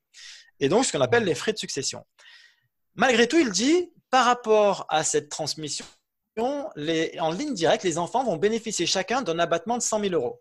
Donc, tu transmets 100 000 euros en cas de décès à tes héritiers, 100 000 euros chacun, aucun frais de succession à payer. Par contre, si à côté, tu as des liquidités en plus de ces 100 000 euros et que, je dis une bêtise, tu as 100 000 autres euros, ben là, ils vont devoir payer 20 000 euros de frais de succession. D'accord? Si tu n'as rien et que tu as 100 000 euros, tu es tranquille. Tu ne payes rien. Il y a l'abattement, tu es tranquille, tu ne te tracasses pas. D'accord? Maintenant, mais attends, il faut faire attention parce que l'immobilier rentre dedans. Donc, autant dire que dès que tu es propriétaire, les 100 000 euros, on est très vite atteint, hein, à moins que tu aies 5 enfants. Et donc là, ça peut être discutable. Mais sinon, on y est très vite arrivé. Et donc, il faut vraiment en tenir compte. Alors, imaginons, au lieu de garder ces liquidités-là, ces autres 100 000 euros qu'on a sur un compte, qu'est-ce qu'on fait? On va dire, mets-les dans l'assurance vie avant tes 70 ans. Et tu vas mettre bénéficiaire directement tes enfants. Qu'est-ce qui va se passer en cas de décès? L'assureur va regarder, on va dire, ben voilà, vous avez bien versé 100 000 euros avant 70 ans, vous avez mis les deux bénéficiaires, donc on va leur faire un chèque, 100 000 euros, aucune fiscalité. Et en agissant ainsi, tu optimises la fiscalité de la transmission du patrimoine. Et ça, c'est un très, très gros avantage de l'assurance vie. Au niveau patrimoine, alors gestion de patrimoine. Hein, l'argent prend de la valeur en plus. Évidemment. En plus, bien sûr. Bien sûr, en plus, il y a une évolution. 100 000 euros qui ont été investis, ça peut se retrouver à 50 000 ça euros. Ça peut être plus, et ensuite, voilà. Et ensuite, eux récupèrent l'argent et n'ont pas de fiscalité dessus, pas de frais de succession à payer dessus. Donc, c'est très, très attractif au niveau fiscal en contrat d'assurance vie. Et encore une fois, le rôle du conseiller en gestion de patrimoine, c'est de dire, dans votre cas de figure, après analyse de notre bilan, et c'est pour ça que je te dis, on commence toujours par un bilan, eh bien, tiens, vous devriez payer des frais de succession. Donc, voilà comment on va pouvoir optimiser la transmission de votre patrimoine. Et bien simplement en basculant cet argent-là sur tel… Alors, il n'y a pas que ça, hein, il y a d'autres solutions, mais en basculant cette somme-là à l'intérieur d'une assurance vie et comme ça, on élimine voilà, jusqu'à 152 500 euros par bénéficiaire. Et bien, on n'aura pas de frais de succession à payer là-dessus. Donc, ça, c'est à la fois intéressant pour l'investisseur, la personne qui a investi l'argent, parce qu'à partir du temps, elle a des réductions sur… Enfin, je prends des raccourcis, mais en gros, elle a des réductions sur ses impôts. Et en plus, c'est intéressant pour les bénéficiaires, l'héritage, par exemple, et les personnes qui sont bénéficiaires de l'héritage, parce qu'après 8 ans, ils ne percevront pas d'impôts sur ce qu'ils recevront. C'est exactement ça. Et donc, alors, cette assurance vie, parce que c'est vrai que j'en ai pas parlé, mais il y a des frais de souscription également. Autre avantage, encore une fois, pour nos clients, habituellement, tu vois, tu as des frais de souscription qui sont de 3% et des frais de gestion annuels qui sont de 1,20%. Nos clients, peu importe les montants qu'ils investissent dessus, ils bénéficient d'office des frais de souscription à 0,5% du montant investi. Habituellement, tu sais, dans les banques, par exemple, pour avoir 0,5%, il faut que tu investisses 100 000 euros, par exemple, voire plus. Oui. Tu vois, sinon, ils vont te prendre du 2-3%. Tu vois. Nous, d'office, peu importe le montant, étant donné qu'on est indépendant encore une fois, eh bien, il rentre à 0,5%, même avec des montants faibles. Et donc, il n'y a pas de négociation à avoir sur tiens, mettez 50 000, 200 000 euros. Alors, c'est les fonds que j'ai dit tout à l'heure. C'est les mêmes fonds, en fait. Les fonds que je t'ai cités tout à l'heure. Tu peux choisir les fonds toi-même? Exactement. Tu peux choisir les fonds que tu… Non. En fait, les fonds ont été présélectionnés, si tu veux. Mais la dizaine de fonds que je t'ai cités tout à l'heure qu'on a en direct, on les a aussi dans l'assurance vie disponible. D'accord, donc des actions. SCPI, donc le client va pouvoir investir sur ses fonds actions, pas la SCPI, vraiment sur les sous-cook et actions. La SCPI n'est pas dedans, malheureusement. Donc vraiment sur le fonds actions et sur les fonds sous-cook. Quel est l'avantage d'investir directement dans des actions et pas dans une assurance vie alors? Eh bien, l'avantage, ça va être, alors que je réfléchisse, l'avantage d'investir directement sur les fonds actions, c'est que tu évites complètement les frais, si tu veux, de souscription de l'assurance vie. Et puis, tu vois, parce que tu as quand même… Alors, habituellement, tu vas payer les 3% et les 1,20% de frais supplémentaires, en fait. Tu vois, quand tu investis en direct sur les fonds actions, tu ne les paieras pas. Tu vois, donc tu as cet avantage au niveau, on va dire, au niveau de, comment dire, des frais de souscription, des frais de souscription que tu économises en quelque sorte. Mais sinon, l'avantage fiscal, etc., fait que pour une personne qui a, où on détermine en tout cas qu'il y a un patrimoine qui va se développer, etc., il vaut mieux effectivement rentrer directement sur l'assurance vie. Nous, aujourd'hui, on fait rentrer quasiment tout le monde sur l'assurance vie. Et du coup, l'investissement dans l'assurance vie, disons qu'on investit 100 000 euros dans l'assurance vie, sur les 8 ans qui découlent, l'investissement peut changer. Enfin, je veux dire, les 100 000 euros peuvent passer de telles actions à telle action. C'est pas un problème. Alors, c'est ça. Alors, il y a deux choses. Il y a ce qui se fait à l'intérieur du fonds qu'on a sélectionné. Et ça, ce n'est pas à notre main, c'est le gestionnaire d'actifs, en fin de compte, qui lui va sélectionner les titres. Mais il y a aussi le fait que toi, tu dises, ben voilà, moi, par rapport au contexte, je préfère passer sur un fonds plus sécurisé. Où je prends de l'âge, j'ai gagné ma vie avec les actions. Allez, maintenant, je vais partir sur un support plus sécurisé. Je vais basculer des actions vers les sous-coucs. Ça, c'est ce qu'on appelle un arbitrage et c'est tout à fait réalisable. Donc, il y a un arbitrage qui est gratuit par an en règle générale. Et ensuite, il faut payer. Il y a un pourcentage qui est prélevé, mais on peut réaliser ce genre d'opération effectivement.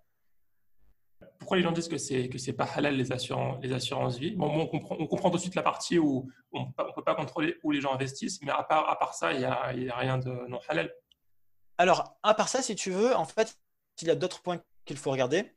C'est que, par exemple, le contrat va contenir bien souvent, un contrat d'assurance vie classique, va contenir des clauses qui sont non conformes. Je vais te donner un exemple. Il y a bien souvent ce qu'on appelle une garantie plancher. Cette clause-là, si tu veux, la garantie plancher, c'est, imagine-toi, je mets 100 000 euros aujourd'hui en actions. Je décède dans 2 ans et en fin de compte, les actions ont baissé et sont tombées à 80 000 euros. D'accord? Donc, il n'y a plus que 80 000 euros sur le contrat. Le fait que j'ai souscrit en fin de compte à ce contrat et qu'il y a une garantie plancher, eh bien, mes héritiers en fait vont récupérer pas 80 000 mais 90 000 euros. Cette assurance-là, si tu veux, est une des clauses qui est que les savants, enfin en tout cas les savants de la finance islamique vont dire que c'est pas conforme. Ils vont écarter cette clause-là. Ensuite, tu vas avoir parfois des contrats, par exemple. Pourquoi est-ce que ce n'est pas... Parce que c'est une forme d'assurance, une forme de garantie en quelque sorte, et tu peux pas avoir, si tu veux, tu peux pas avoir. Quand tu prends du risque, quand tu investis, tu peux pas avoir une garantie si tu veux sur ton capital. Et sinon, si tu es sûr à 100% de gagner, en fin de compte, ben, quelque part, c'est du riba, tu vois. Tu as une garantie sur ce que tu investis, tu es sûr que tu ne pourras pas avoir une baisse et que d'ailleurs, bah, si tu gagnes, tu gagnes et si tu perds, bah, tu es tranquille, tu es sécurisé.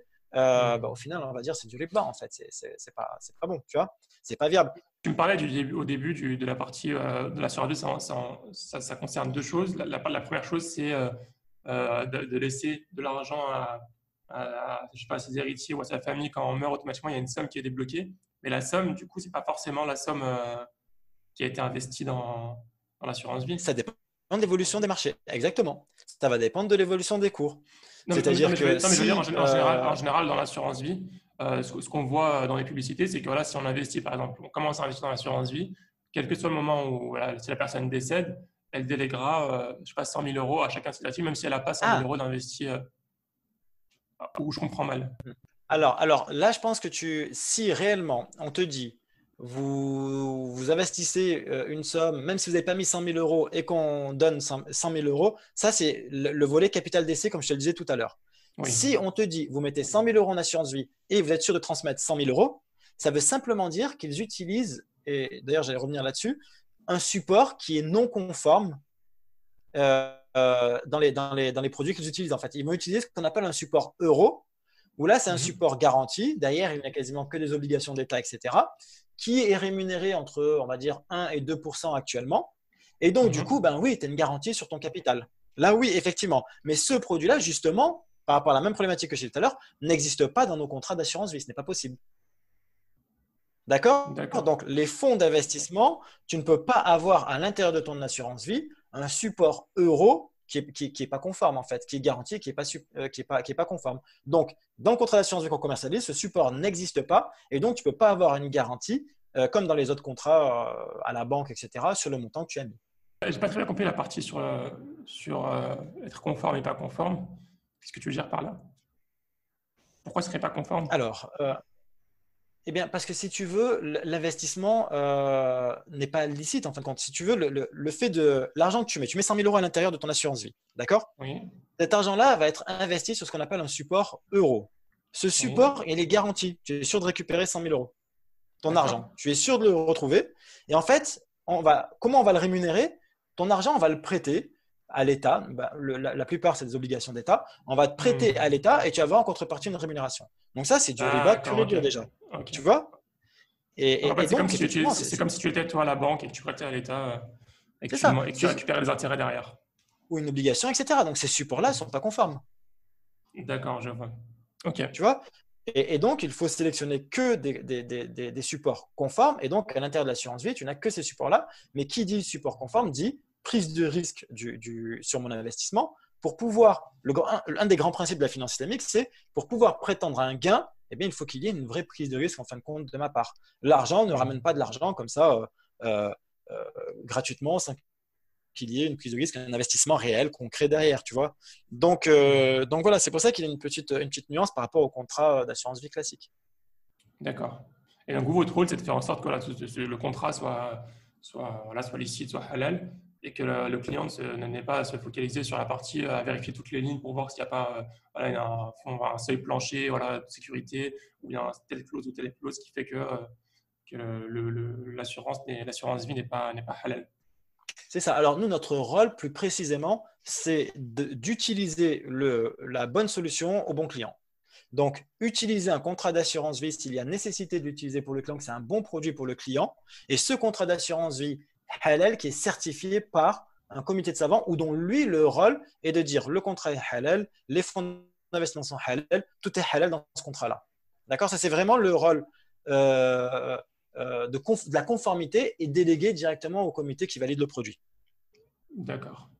Ok, bah, écoute, je pense qu'on a fait un peu le tour de tous les principales solutions qui existent en termes d'investissement, ou en tout cas ceux qui sont disponibles aussi pour les musulmans. J'avais d'autres questions. Comment on fait si on veut récupérer son argent pour toutes ces solutions? Si on l'investit, est-ce que quand on la récupère, on paye des frais? J'imagine qu'on paye des impôts. Donc en fait, au final, il faut regarder non seulement le rendement, mais aussi la taxe qu'il y a derrière. Est-ce qu'il y a des taxes différentes selon l'investissement? Alors, complètement. Alors, juste, je vais faire une petite parenthèse, si tu me le permets, parce que ça, c'est les principaux outils. Mais attention, nous on propose aussi d'investir au capital d'entreprise, de start-up, comme tu disais tout à l'heure, Oui, où le risque est plus élevé. Oui. Mais derrière, tu vois, on peut avoir déjà un avantage fiscal, une déduction d'impôt de 25% sur notre investissement au départ et espérer de très fortes plus-values sur la revente départ. Et on fait aussi ce qu'on appelle un contrat de mudaraba, c'est-à-dire qu'on a grosso modo, on a financé, on va dire, 80 projets. C'est des professionnels musulmans qui ont besoin, par exemple, d'acheter du stock et nos investisseurs vont acquérir ce stock avec eux et qu'une fois que ça va être vendu d'ici 2-3 mois, on va partager les gains. Ce modèle-là permet pour l'investisseur d'avoir entre 8 et 12% de rentabilité par an en fonction des investissements réalisés, etc. Et c'est sur du court terme. Donc, ça reste pour moi une très, très belle solution. Et surtout, on permet de commencer à faire comprendre à la communauté qu'avec les ressources de la communauté, on peut financer la communauté. Et que donc, on peut avoir le rôle d'une banque et développer de nouvelles solutions qui viendront, Inch'Allah, d'ici quelques temps pour aller bien plus loin sur le financement. Et ça, c'est vraiment pour moi le meilleur modèle. Déjà, islamiquement parlant, c'est ce qu'il y a de moins discutable, on va dire. Et puis, il y a une performance. On arrête de dire, allez, prêter gratuitement, etc. Mon ami, il veut monter sa boîte, tiens, je vais lui prêter 10 000 €. Non, il faut investir maintenant. Il faut qu'on rentre dans ce cadre-là. On fait beaucoup de fisabilillah, etc. Le fait d'investir en ayant l'intention d'aider en même temps son frère à développer son business, etc., c'est déjà une très, très bonne chose au niveau islamique. Mais en plus, on a aussi le volet économique, on va pouvoir investir et avoir une rémunération. Et une rémunération qui est vraiment non négligeable. Donc, ce modèle-là est très intéressant également et doit être de plus en plus exploité, à mon avis. Intéressant. Devrait l'être. J'ai vu ce genre de modèle aussi à l'étranger, notamment en Angleterre. Oui, c'est excellent. Ça marche très bien. Un super outil. Et d'ailleurs, est-ce que vous faites ça aussi pour… Attends, je crois qu'il y a un petit grésillement, je ne sais pas si ça vient de toi. Là, je ne bouge pas. Je ne bouge absolument pas. Ok, c'est parti. Ok, super. Je voulais te dire, j'ai entendu récemment dans un podcast qui s'appelle La Martingale, je ne sais pas si tu connais. Oui, je connais. Je l'écoute régulièrement. J'aime beaucoup. Donc, le dernier épisode qui est sorti, je crois, il y a quelques jours, la personne parle d'investissement dans l'immobilier de cette manière-là, donc où en fait, par exemple, une personne peut investir sur le bien et une personne paye le bien et une autre personne achète en fait le rendement sur les 10-20 prochaines années.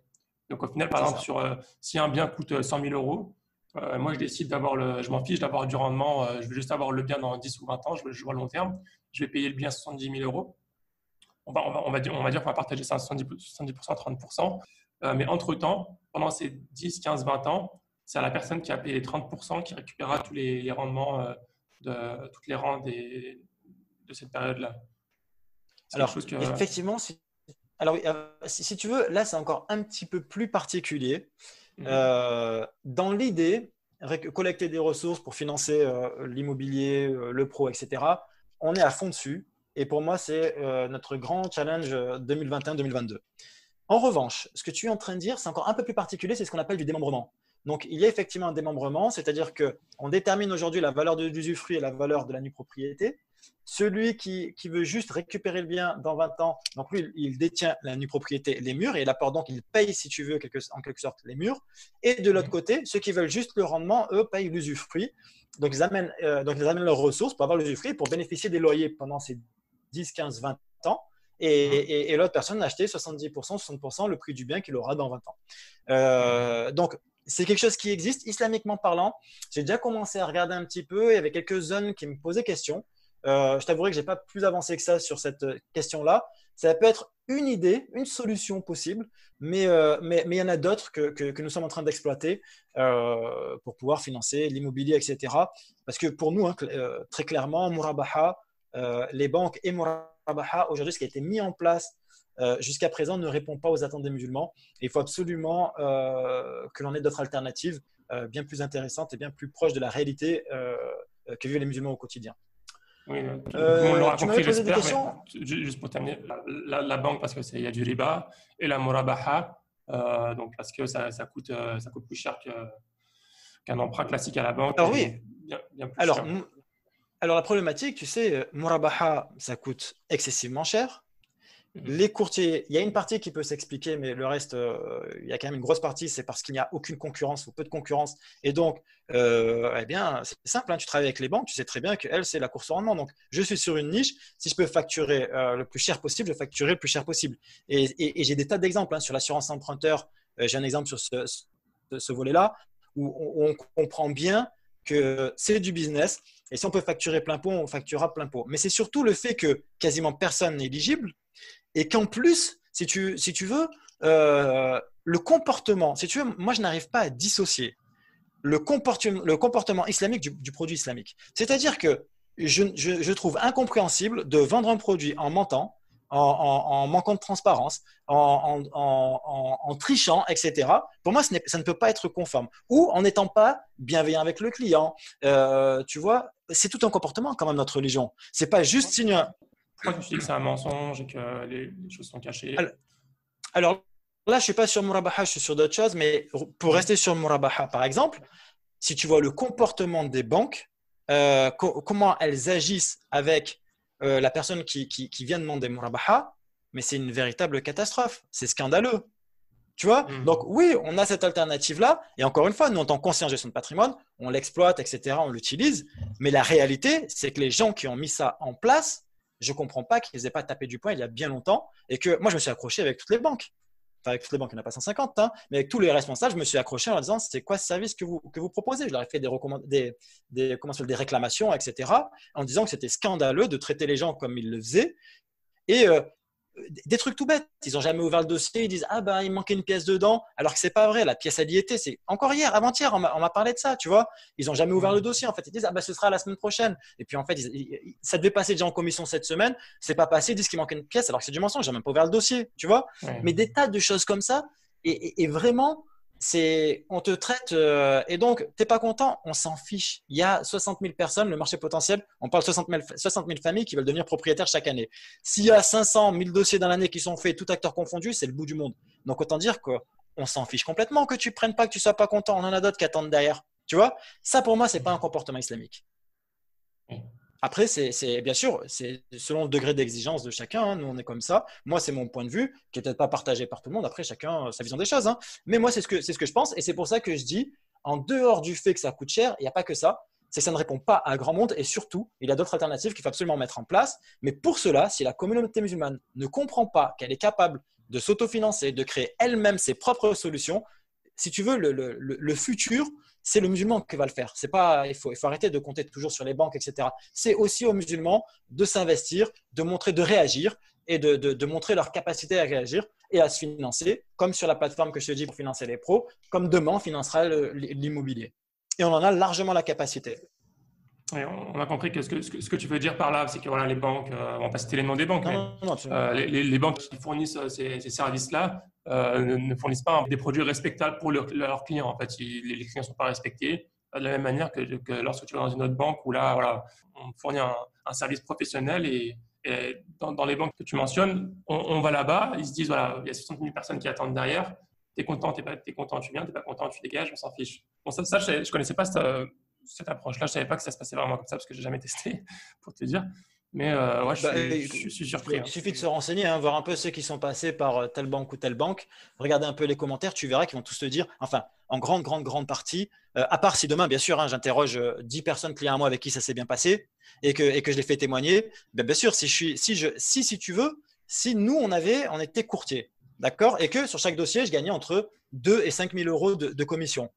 Alors, qu'est-ce que je ferais? Je ferais un site et je mettrais le témoignage des 10 personnes avec qui ça s'est bien passé. Je leur dis, s'il vous pouvez témoigner. Elles vont mettre leur témoignage et derrière, tu vas regarder ça, tu vas dire, ah, masha'Allah, en fait, magnifique, alhamdoulilah, le murabaha, c'est superbe, tout est nickel. La réalité, c'est que non, nous, on est indépendants, on dit ce que l'on veut, ce que l'on pense, et derrière, va prendre l'ensemble des gens qui sont passés par ces banques-là, tu verras la galère que ça a été pour avoir un financement. C'est une galère. Et donc, encore une fois, je ne dis pas que ce n'est pas halal, même si il y a des points qui pourraient être quand même discutables. Et je pense qu'il y a nécessité de se poser en toute transparence et discuter avec différents acteurs, et notamment les comités de conformité, etc. Mais, donc, je ne remets pas en cause cela, mais c'est pour dire que dans l'approche, etc., je pense que si encore une fois, est-ce qu'on doit être limité à faire, pour prendre l'exemple de la nourriture, est-ce qu'on doit être limité à faire que des sandwichs super gras, super, etc. Ou bien est-ce qu'on va aussi évoluer vers quelque chose de halal, de bien, de sain, etc. Tu vois et donc, à un moment donné, je pense qu'il va falloir sortir de toutes voilà, parce que c'est halal, eh ben, on envoie ça, on distribue ça à tout le monde n'importe comment, alors qu'on peut faire beaucoup, beaucoup mieux. Et dans le service, je pense qu'il faut avoir la même attention que sur le respect de l'éthique du produit. Pourquoi est-ce que tu penses qu'il n'y a pas déjà des outils qui sont déjà… Ça fait quand même longtemps que la communauté musulmane passe en France.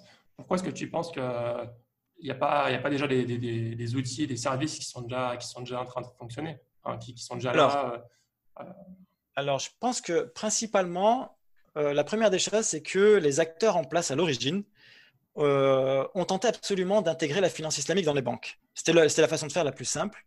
Et puis, c'était la façon de faire d'avoir du cash le plus facilement possible et le plus vite pour pouvoir financer les musulmans. Donc, et si tu remplaces un crédit classique par un murabaha qui ressemble comme deux gouttes d'eau à un crédit classique, si tu veux, c'est relativement simple à intégrer ça dans la banque. Donc, je pense qu'il y a ce point-là, si tu veux, qui a fait que, au lieu de chercher d'autres alternatives, on va plutôt aller chercher d'autres banques pour pouvoir avoir plus de partenaires et proposer plus de murabaha. Ensuite, même si le produit en soi, encore une fois, même le produit en soi n'est pas des plus terribles, techniquement parlant, pour le client. Ensuite, la problématique, c'est aussi qu'il y a un manque de compétences. Si tu regardes en France les personnes qui ont une vraie compétence bancaire classique et qui connaissent aussi la finance islamique, qui ont étudié ou qui ont de l'expérience à l'intérieur, tu vas retrouver qu'il n'y a personne. Il y a vraiment très, très peu de personnes. On a une poignée en France, il y a vraiment personne. Et ensuite, troisième point, alors là, c'est plus, je ne sais même pas si je devrais l'aborder, mais il y a un acteur qui est en place, qui aujourd'hui est très bien installé et qui ne laisse pas de place à toutes les initiatives autres pour se lancer. Pour faire simple, pour résumer ce qui se passe sur le marché, c'est ça. Et donc, il y a eu plein de personnes qui ont commencé à se lancer. Et puis, quand elles ont voulu commencer à distribuer des produits, etc., elles se sont retrouvées avec des bâtons dans les roues à tout va.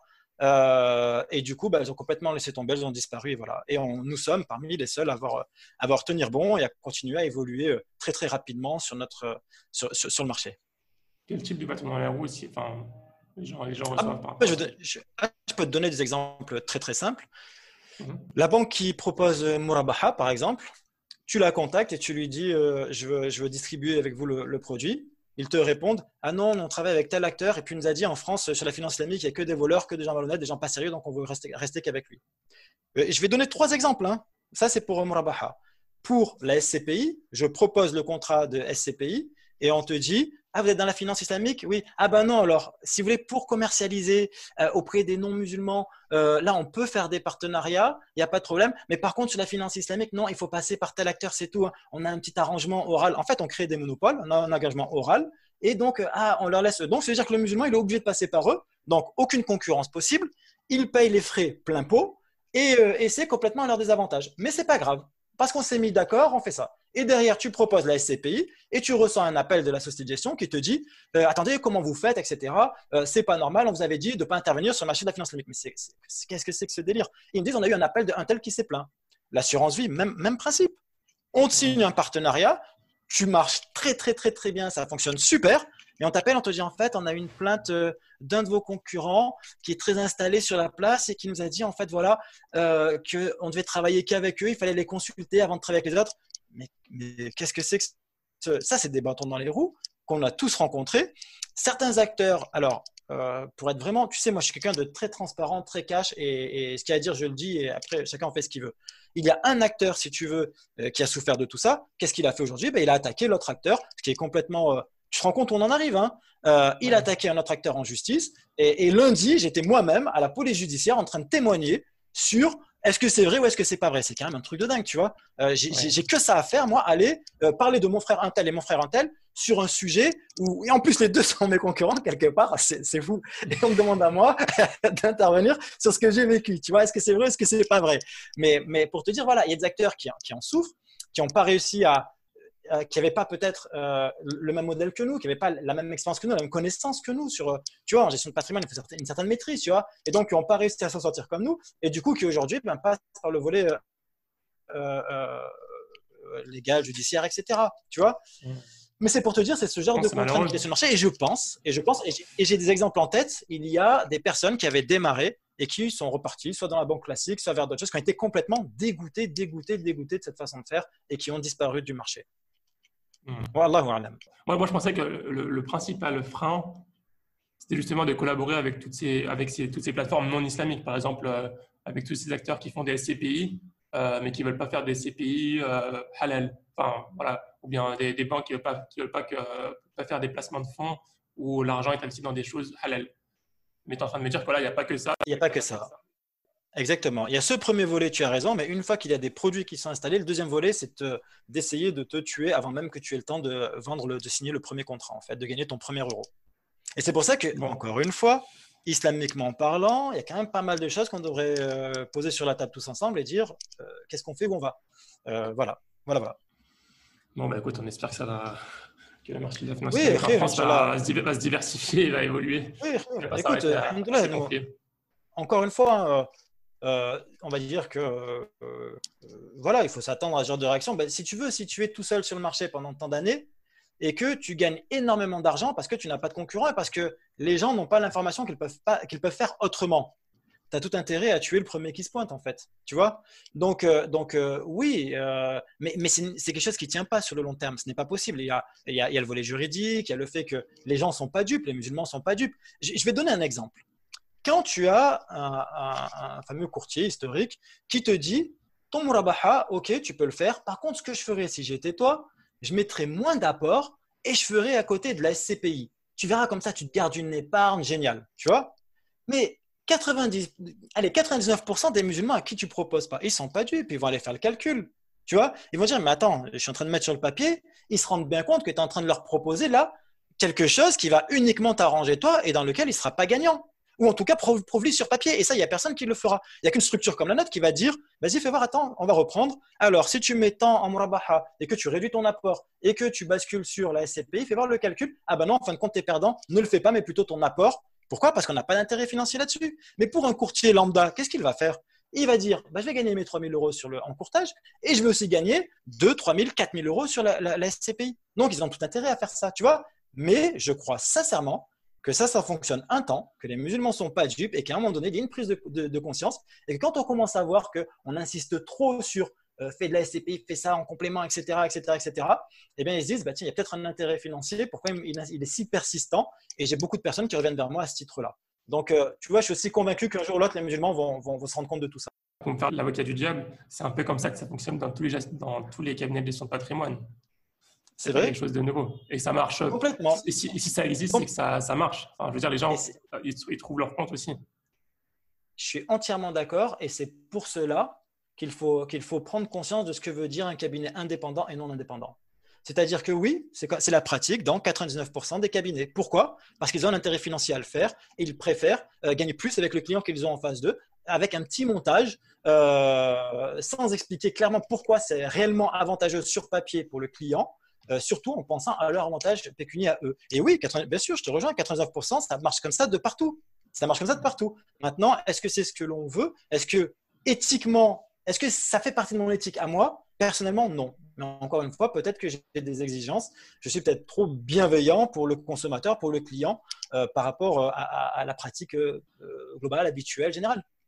Oui. Voilà. Non, mais je te rejoins sur la partie, incentive qui ne devrait pas être déterminée par les produits que tu as, mais par ce que le client a besoin selon son profil. Bien sûr, tout part du client, pas de toi. On n'est pas des vendeurs je ne suis pas en train de vendre des casseroles, des assiettes. On est en train de vendre des produits financiers qui vont les suivre toute leur vie. On parle d'argent. C'est quand même le minimum, c'est quand même d'être bienveillant et de vraiment étudier le cas de la personne et de chercher véritablement son intérêt là où il est et pas mon intérêt financier. Tu m'avais posé, tout à l'heure, tu m'avais parlé de la fiscalité. En fait, il y a une fiscalité différente. La fiscalité et aussi comment récupérer son argent si on veut récupérer. Récupérer son argent, dans tous les cas, tu peux toujours le récupérer, il n'y a rien de bloqué. Il y a quelques outils, par exemple, sur lesquels il faut être vigilant parce que, par exemple, la SCPI, si tu veux, tu rentres dans ton esprit que c'est comme si tu avais un bien immobilier en ta possession, tu veux le vendre, il faut qu'il y ait un acheteur en face. D'accord? Si tu n'as pas cet acheteur-là, tu vas attendre qu'il y ait un acheteur qui se présente. C'est un peu le même modèle. Un acheteur, c'est quoi? C'est une personne qui rejoint la SCPI, la prochaine personne qui la rejoint. Exactement, tu as compris. Voilà, exactement. Il y a des personnes qui sortent, des personnes qui rentrent, et bien souvent, la compagnie, si tu veux, fait coller les deux, et puis tu es tranquille, tu as vendu tes parts. Donc, pour la SCPI, c'est intéressant. Non seulement, normalement, tu es censé te faire du profit sur la rente, mais aussi, imaginons que tu as des parts sur la SCPI, 5 ans plus tard, tu as des parts, mais le prix des biens a évolué, a sûrement augmenté. Donc, est-ce que tu revends tes parts plus cher? Alors, ça dépend. Effectivement, il y a des SCPI où on va avoir, qui vont être plutôt à des SCI patrimoniales, où on va miser plus sur l'évolution des biens. D'autres, on va plutôt être sur la rentabilité, etc. Donc, effectivement, parfois, on peut revendre les parts plus chères.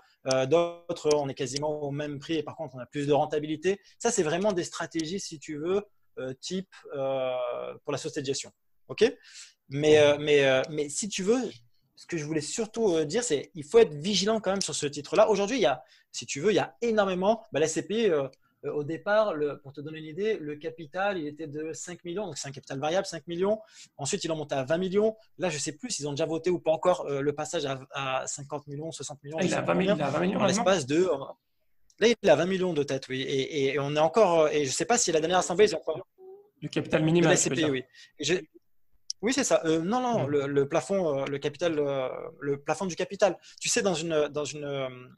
Je crois que tu peux avoir des CPI à des centaines de millions. Oui, tu peux. Et après, tu l'augmentes en fait. Tu augmentes. Là, je crois qu'ils l'ont remonté ou ils vont le remonter à 60 millions. J'ai plus les chiffres précis en tête. Mais ce que je veux te dire surtout, c'est que si tu veux, au départ, c'était 5 millions. Ensuite, ça a évolué. Ça va très, très vite. En l'espace d'un an et quelques, on a beaucoup de demandes sur la SCPI. Et puis, il y a beaucoup de versements programmés, mensuels, etc. Donc, elle évolue très, très bien, très, très vite. Et donc, il y a un engouement. C'est un produit assez sécurisé malgré tout, même si encore une fois il y a du risque. Et donc, beaucoup de musulmans investissent dessus. Donc, si aujourd'hui tu veux vendre tes parts, pas trop de problème. Maintenant, est-ce que dans 15 ans ce sera la même chose? Là, encore une fois, on ne sait pas. Et donc, il faut quand même tenir compte de ce risque qui s'appelle le risque d'illiquidité. Il faut quand même le garder à l'esprit. J'ai ce petit risque qui peut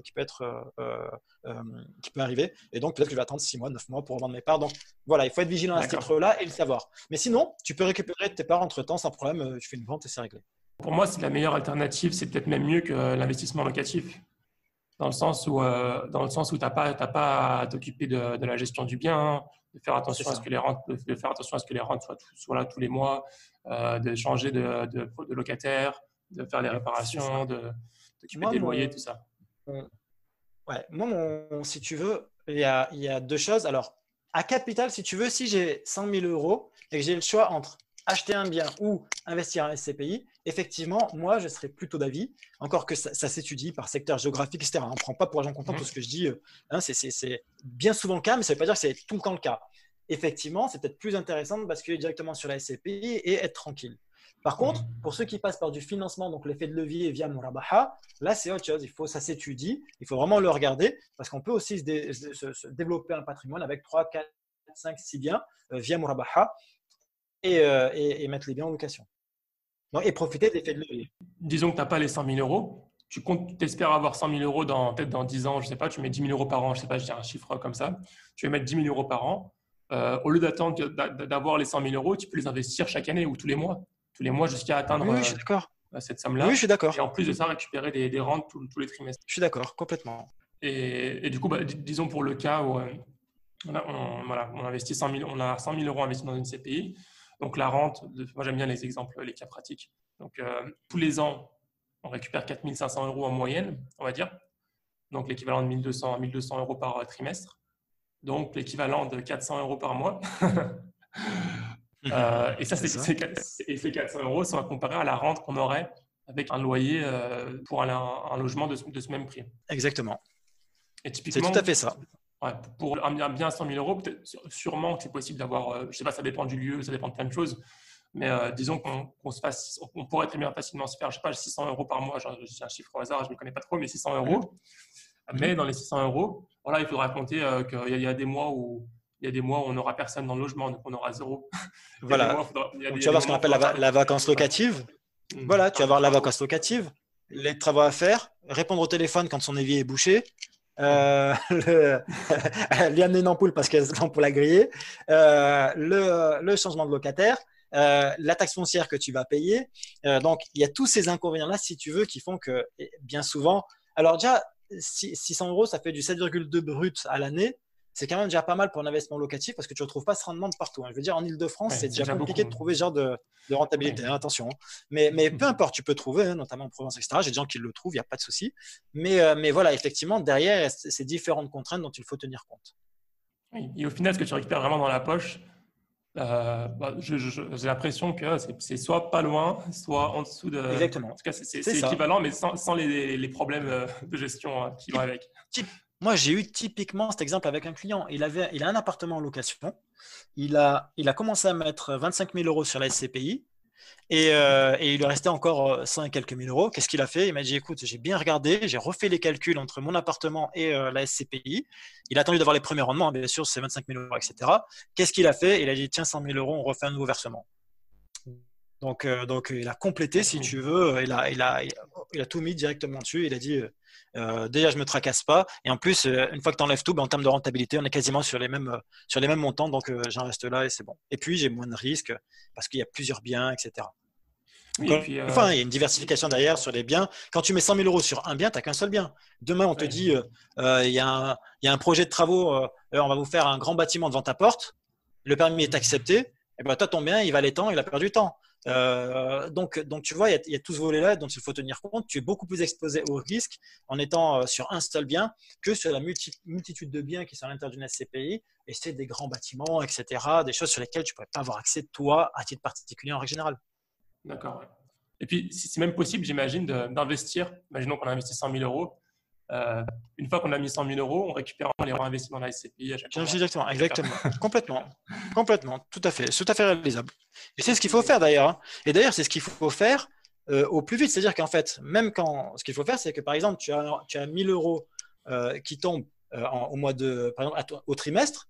Mais il faut tout de suite réinjecter ces 1 000 euros, en fin de compte, faire un nouveau versement de 1 000 euros pour que ces 1 000 euros te rapportent aussi également tout de suite à nouveau une rentabilité, tu vois. Parce que du coup, c'est quoi la question sur la taxe? Disons qu'on récupère, on investit 100 000 euros, on récupère 4 500 euros par an. On paye quoi sur les 4 000? On donne quoi à l'État? Alors, principalement, tu vas avoir les prélèvements sociaux. Et puis, tu vas payer des impôts dessus, mais tu vas avoir donc impôt sur le revenu. Mais l'avantage, c'est que tu vas bénéficier du régime, alors bien souvent, du régime du microfoncier, c'est-à-dire que tu vas avoir un abattement de 30% sur les revenus locatifs.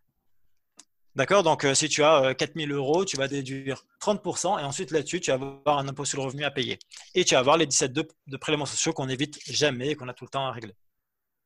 D'accord, donc au final, on donne quasiment la moitié, si j'ai bien compris. Ça dépend de ta fiscalité. Des gens qui ne payent pas d'impôts, ils ont 17,2 en fin de compte. Tu vois? Oui. Je pense que, je ne sais pas, au niveau de la notion de abattement, est-ce que tu as bien compris? C'est-à-dire que l'État te dit, si tu veux, tant que tu es à moins de 15 000 euros de revenus locatifs par an, on te déduit 30%.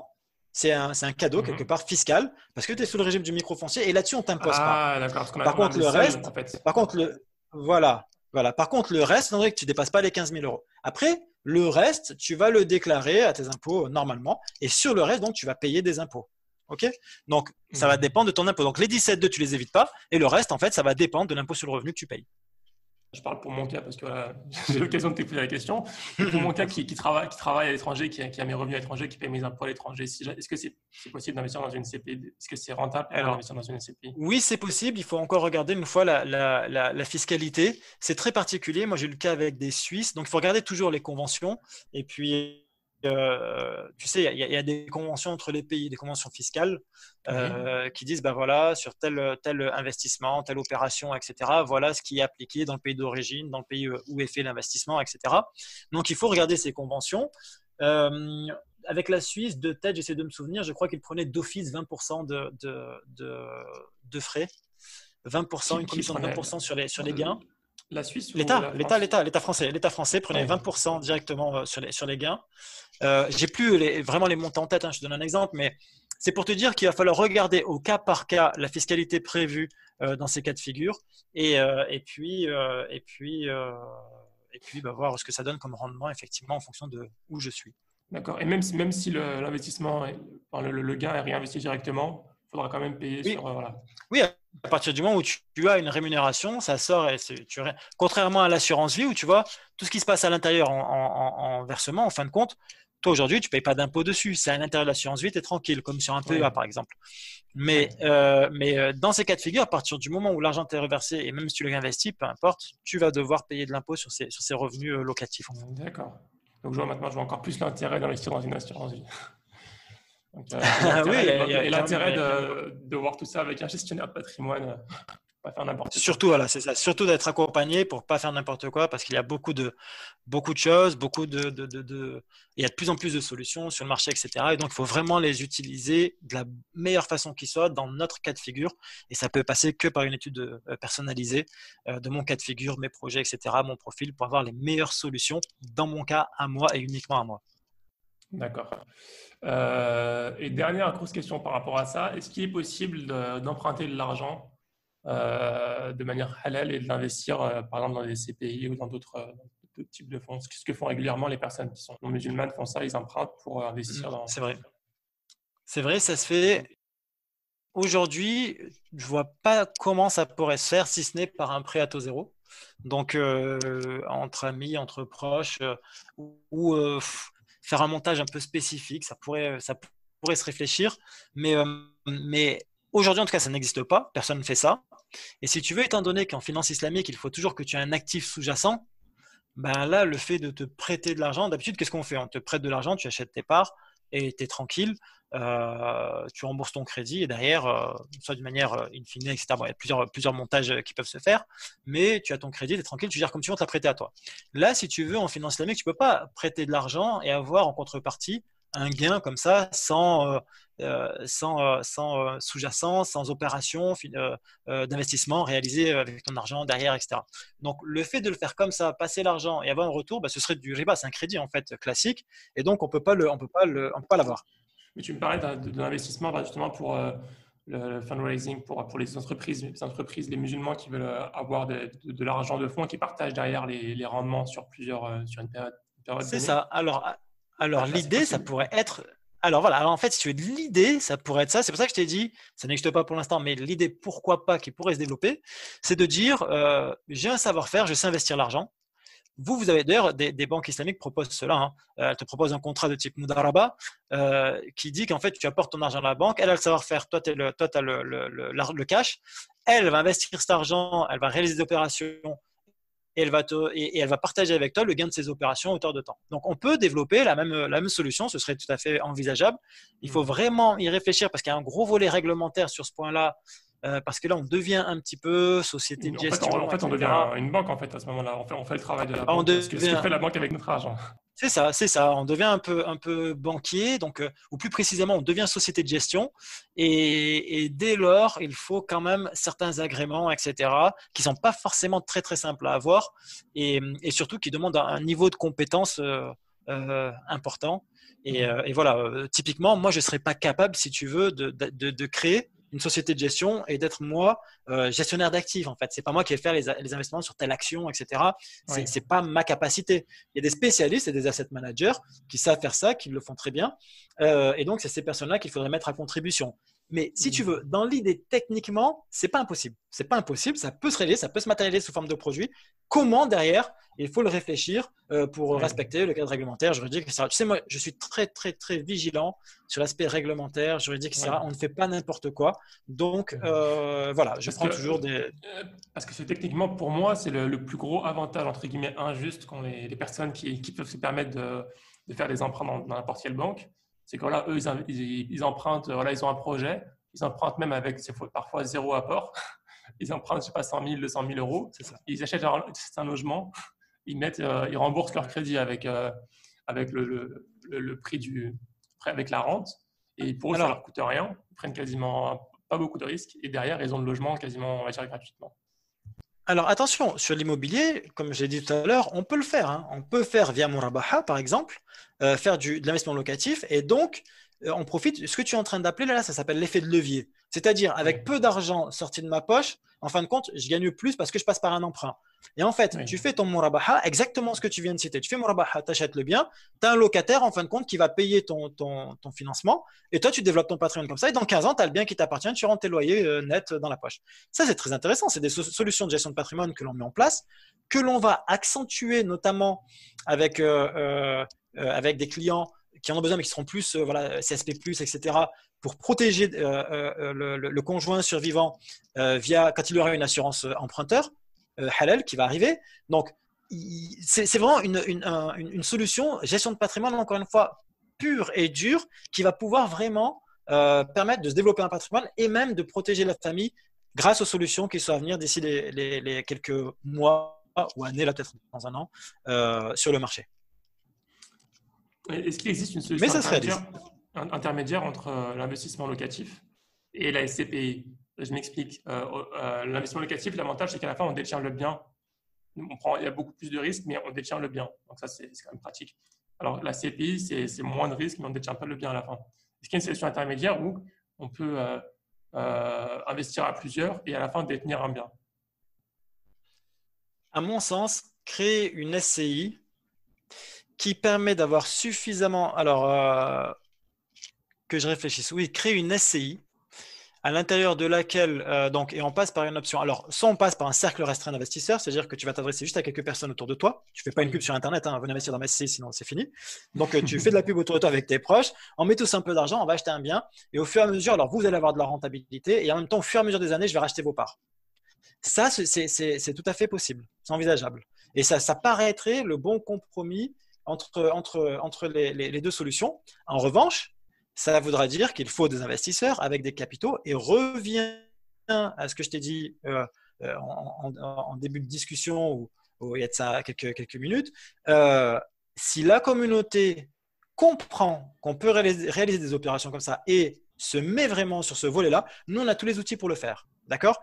Si vraiment la communauté comprend l'intérêt de ces solutions, de gagner de l'argent et en même temps permettre de développer le patrimoine de la communauté, de développer le patrimoine pro, immobilier, etc. et de permettre à certains de devenir propriétaires de biens via ce modèle-là, on a tout gagné.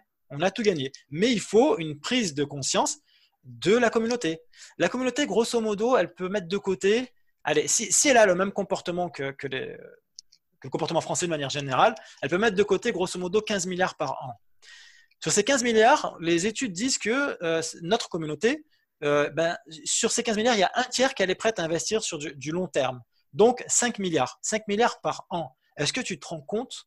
Imagine-toi à côté Murabaha, la poignée de dossiers qui est faite dans l'année par rapport à 5 milliards ou ne serait-ce qu'à 1 milliard, 2 milliards qu'on arriverait à mobiliser pour de l'immobilier.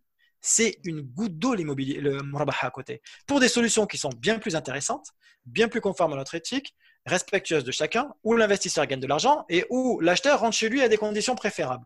On a toutes ces solutions-là. Maintenant, qu'est-ce qu'il faut? Il faut que les musulmans nous rejoignent avec leurs ressources et qu'on arrive à leur expliquer ce qu'on va faire comme investissement et la partie qu'on va réserver pour financer la communauté et nous développer.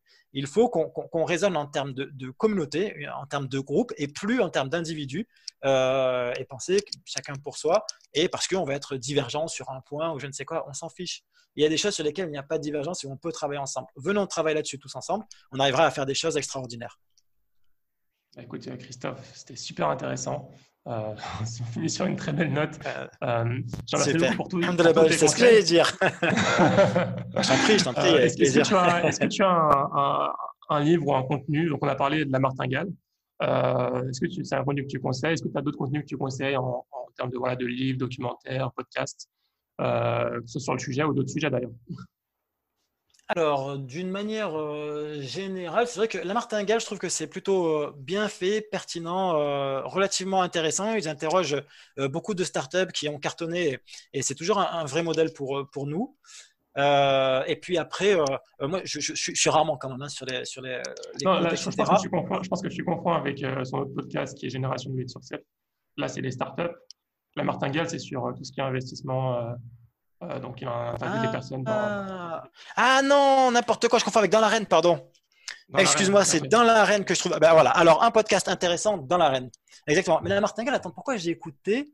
Est-ce que c'est. Non, c'est pas chez eux où ils parlent des guerres entre Pepsi et Coca, etc. C'est pas eux non plus. Hein. Non, la martingale, il parle que d'investissement. Que d'investissement, ok. Non, non, je les écoute pas alors. Rien à voir. Je pensais à Dans l'arène et j'étais vraiment sur les startups, etc. Donc rien à voir. Donc, non, moi je pense que quand on est. Alors, investisseur aguerri, on suit les marchés. Donc moi, si tu veux, je suis abonné à toutes les revues, c'est toutes les chaînes info. Je ne cite aucun nom, tu vois, mais les chaînes info économiques, etc., qui tournent en permanence, si tu veux, pour suivre l'actualité. Mais pour on va dire, monsieur tout le monde, ce que je conseille, c'est de passer par des PDF tout basiques du genre qu'est-ce que l'économie islamique de Mohamed Omar Chapra, par exemple, qu'est-ce que l'économie islamique? Où dedans, il va commencer ses 80 pages, c'est très simple, et il dit, ben voilà, les biens ne vous appartiennent pas en fin de compte, on n'est que des gestionnaires, tout appartient à Dieu, etc. Et donc, on doit réussir à mettre en place une justice socio-économique, etc. C'est quelques livrets, en fin de compte, qu'il y a de la Banque islamique de développement qui sont intéressants. Et pour commencer, si tu veux, à mettre le nez dans la finance islamique, je trouve que c'est plutôt bien fait et ça apporte quand même pas mal de connaissances. Et après, moi, c'est vraiment l'actualité pour vraiment les investisseurs qui veulent vraiment suivre au quotidien, c'est de suivre l'actualité financière et pour ça, il y a beaucoup de revues spécialisées qui sont à conseiller. Le suivi, j'ai une question que j'ai oublié de poser, mais qui est intéressante. Le suivi se fait comment chez First Union? Donc, on a les premiers rendez-vous où on choisit où on veut investir. Mais ensuite, par rapport à l'évolution, si on veut faire évoluer son investissement, est-ce qu'il y a quelque chose d'annuel? Alors, ensuite, à minima, on a un rendez-vous semestriel pour faire le point. D'accord. Ensuite, un rendez-vous semestriel pour faire le point. Ensuite, bien sûr, s'il y a un événement particulier, baisse des marchés, etc., là, on appelle. Sinon, hormis ce rendez-vous semestriel, on a développé un partenariat avec un agrégateur de comptes qui nous permet de suivre les comptes et les placements des clients. Alors, pour le client, ça lui permet d'avoir tout au même endroit, de pouvoir tout suivre sur une seule application. Et pour nous, ça permet de le suivre en fait comme une banque. C'est-à-dire qu'au quotidien, comme la banque, je peux regarder les comptes, où est-ce qu'il en est. Alors après, c'est lui qui décide de me laisser l'accès ou pas et à quoi. Mais si tu veux, on va pouvoir voir où en sont les placements, les encours, etc. et pouvoir le suivre de près. Si on voit par exemple que je sais pas, on a mis une stratégie d'épargne de 1 000 euros par mois. La personne gagne 3 000 euros par mois. Elle m'a dit, c'est sûr, ça passe, je peux mettre 1 000 euros. Et en fin de compte, il avait un solde de 10 000 euros, il commence à mettre 5 000 euros par mois. Et dans 6 mois, je m'aperçois qu'en regardant son compte, que son solde, au lieu d'avoir 10 000, il est à 8 000. Là, je vais lui passer un coup de fil. Je vais dire, je ne comprends pas. Une baisse, est-ce que vous avez une dépense imprévue ou est-ce que l'argent qu'on met de côté, on n'avait pas allé un peu trop avec 1 000 euros, il faut réduire ou peut-être débloquer des fonds. D'accord? Oui. Donc cet outil, pareil, on a cherché à avoir les meilleurs outils de suivi possibles sur le marché. Autant dire que ça nous coûte, mais ça nous permet encore une fois d'avoir un service client au top et d'avoir un véritable suivi du client. Et donc on a ces outils-là, effectivement. D'accord. Et donc tous les trimestres, minimum tous les semestres, pardon. Alors, tous les semestres minimum, on a un rendez-vous. Et on peut faire évoluer le produit ou les investissements. Exactement. Et le client peut aussi, bien sûr, prendre rendez-vous quand il le souhaite. Nos conseillers sont disponibles 7 jours sur 7, de 9h à 21h. Donc, autant dire que ça laisse des plages. C'est compris dans le coût de, voilà, où à chaque fois qu'on appelle, on a un Exactement. coût supplémentaire. Non, il n'y a pas de coût supplémentaire, c'est compris dans le forfait. Alors, en règle générale, sincèrement, on n'a pas beaucoup d'appels complémentaires, mais les appels principaux, c'est quoi? Aidez-moi à calculer la zakat. Au niveau fiscal, j'ai telle question, je ne sais pas comment reporter telle ligne, ou j'ai eu les impôts me demandent tel truc, qu'est-ce que vous en pensez? Pour les professionnels de santé, par exemple, ils me disent, bah voilà, l'URSSAF m'a dit ça, qu'est-ce que je dois faire? Tu vois, c'est ce complément-là, c'est pas souvent lié à l'activité d'investissement pur et dur. C'est plus sur tout le volet, la conseil fiscal, juridique, etc. Où je vais me marier, qu'est-ce que vous en pensez? Tu vois, tous ces volets-là. Mais voilà, mais si tu veux, on met en place des plages horaires suffisamment larges pour que tous les clients s'y retrouvent et puissent nous avoir quand ils le souhaitent pour pouvoir les aider sur ces questions-là. D'accord. Et typiquement, pour un client qui voilà, a ce type d'investissement, 1 000 euros par mois, tu as parlé de 1 000 euros par mois, donc regardez cet exemple, quels seront ces frais de gestion annuels? Donc, il y a une première année qui est différente et après, il y a les années d'après. Alors, voilà, exactement. Première année, c'est simple. Première année, on est sur le forfait que je t'ai dit. Et deuxième année, en donné qu'en fin de compte, on a moins de travail, c'est plus uniquement du suivi. Voilà. Alors, 300 euros, c'est de 0 à 20 000 euros investis. Hein. D'accord. Quelqu'un qui est entre 20 et 50 000 euros, il va être à 500 euros.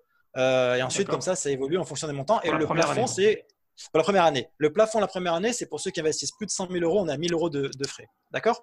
C'est notre plafond. Quelqu'un qui investit, là, par exemple, je disais tout à l'heure, 100 000 euros en SCPI, on le facture 1 000 euros et on lui a rendu 6 000 euros de commission. Tu vois? Donc voilà. Après, la deuxième année, on est à 0,5% du montant investi. C'est-à-dire que la personne nous dit, bah voilà, j'investis en assurance vie 10 000 et j'investis 10 000 sur comment ça s'appelle? Sur la SCPI et 10 000 sur l'assurance vie, par exemple, 20 000 pour prendre mon exemple de tout à l'heure, eh bien, on va être à 0,5%. Donc, ça doit faire une centaine d'euros à l'année. En général, on dit 10 euros minimum par mois. Mais voilà, on va dire que c'était 0,5% en tout cas du montant investi pour le suivi, l'accompagnement que l'on continue à prélever. Et bien sûr… Donc, il y a deux taux fixes en fait. Il y a deux frais. Ah non, j'ai peut-être mal suivi. Non. C'est la première année. Voilà, première année, tu n'as que le taux fixe parce que là, ça inclut, si tu veux, tout le bilan, les démarches, etc., les mises en place et les explications, le temps qu'on passe à expliquer. Oui. La deuxième année, c'est plus que du suivi, donc on se base sur le montant investi et on est sur 0,5% du montant investi. Sachant que, par exemple, sur l'assurance vie, pour te donner une idée, on nous reverse 0,55% de frais de gestion qu'on rend au client. Donc, si tu veux, là, il gagne encore 0,05. Mais pour te dire, voilà, on est sur 0,5% de frais de commission de suivi. Et bien sûr, le client qui arrive à la fin d'année dit, ben voilà, j'ai tout mis en place et je ne veux pas continuer avec vous parce que maintenant, mes solutions elles sont mises en place et je ne vais pas y toucher. Je reste sur cette stratégie pour 10 ans ou je vais en être dans 10 ans. À ce moment-là, pas de problème. Il peut laisser comme ça et il n'y a pas de problème. Et le contrat s'arrête tout simplement. D'accord, super. Bon, je pense que tout le monde aura compris. C'est assez clair. En règle générale, autant dire que j'ai vraiment très peu de résiliation, d'autant plus que les années d'après, les gens continuent à investir et ils bénéficient toujours de nos conditions et ils sont à 0,5%, donc ça devient encore plus intéressant pour eux d'investir. Donc autant dire qu'en règle générale, ils ne partent pas. Vous êtes une équipe de 10 personnes, je crois que vous n'avez pas demandé au début, mais c'est ça, on est une équipe qui grandit et vous avez quelques années, vous avez ouvert le cabinet il y a environ 3-4 ans. C'est ça, exactement, après mon diplôme. Non, après mon diplôme, en fait, c'est ça, tu as raison. En fait 2018, mais en fait, c'est en 2017 où j'ai commencé. Le temps d'enregistrer la société, c'était début 2018. Mais c'est vrai qu'on se développe très vite. Il y a une très forte demande. Donc voilà, forcément, on avance. Si on souhaite contacter ou vous joindre, on passe par le site internet. Exactement. Sur le site internet, directement, alors il y a soit le numéro, mais l'idéal, c'est encore plus simple. On clique sur le prise de rendez-vous en ligne, tu vois, tout en haut. Et on prend le rendez-vous à l'heure que l'on souhaite sur le sujet que l'on souhaite aborder. Tout simplement. Et un conseiller rappellera à cette heure-là. D'accord. Bah, écoute, Christophe, je te remercie beaucoup. Je t'en prie, avec plaisir. C'est moi qui te remercie. C'était vraiment intéressant. C'est un des sujets qui passionne le plus mes auditeurs. À chaque fois, on me redemande plus d'interviews sur la finance islamique et sur tout ce qui est gestion de patrimoine. C'est un sujet que je n'avais pas vraiment élaboré. Et là, je pense qu'on a fait un peu le tour des choses qu'il est possible de faire. Et en tout cas, je suis très content qu'il y ait une solution qui existe maintenant en France, une, peut-être plusieurs. D'ailleurs, je t'ai demandé s'il y en avait d'autres. Non, pour l'instant, non, il n'y en a pas d'autres. J'ai répondu tout à l'heure, mais oui, effectivement, il n'y a pas d'autres personnes qui travaillent comme nous, effectivement, sur la gestion de patrimoine. Et puis, j'espère que ça va se développer de plus en plus. Voilà. Oui, Inch'Allah. Barakallahu fik, merci pour tout en tout cas. Allez, bonne journée, sans écho, moi, plaisir, Inch'Allah. Merci d'avoir écouté cet épisode. J'espère qu'il t'a plu. Si c'est le cas, encore une fois, n'hésite surtout pas à le partager à ton entourage et aussi à mettre 5 étoiles sur iTunes si ce n'est pas déjà fait ou sur ton application de podcast. À dimanche prochain, Inch'Allah. Salam alaikum.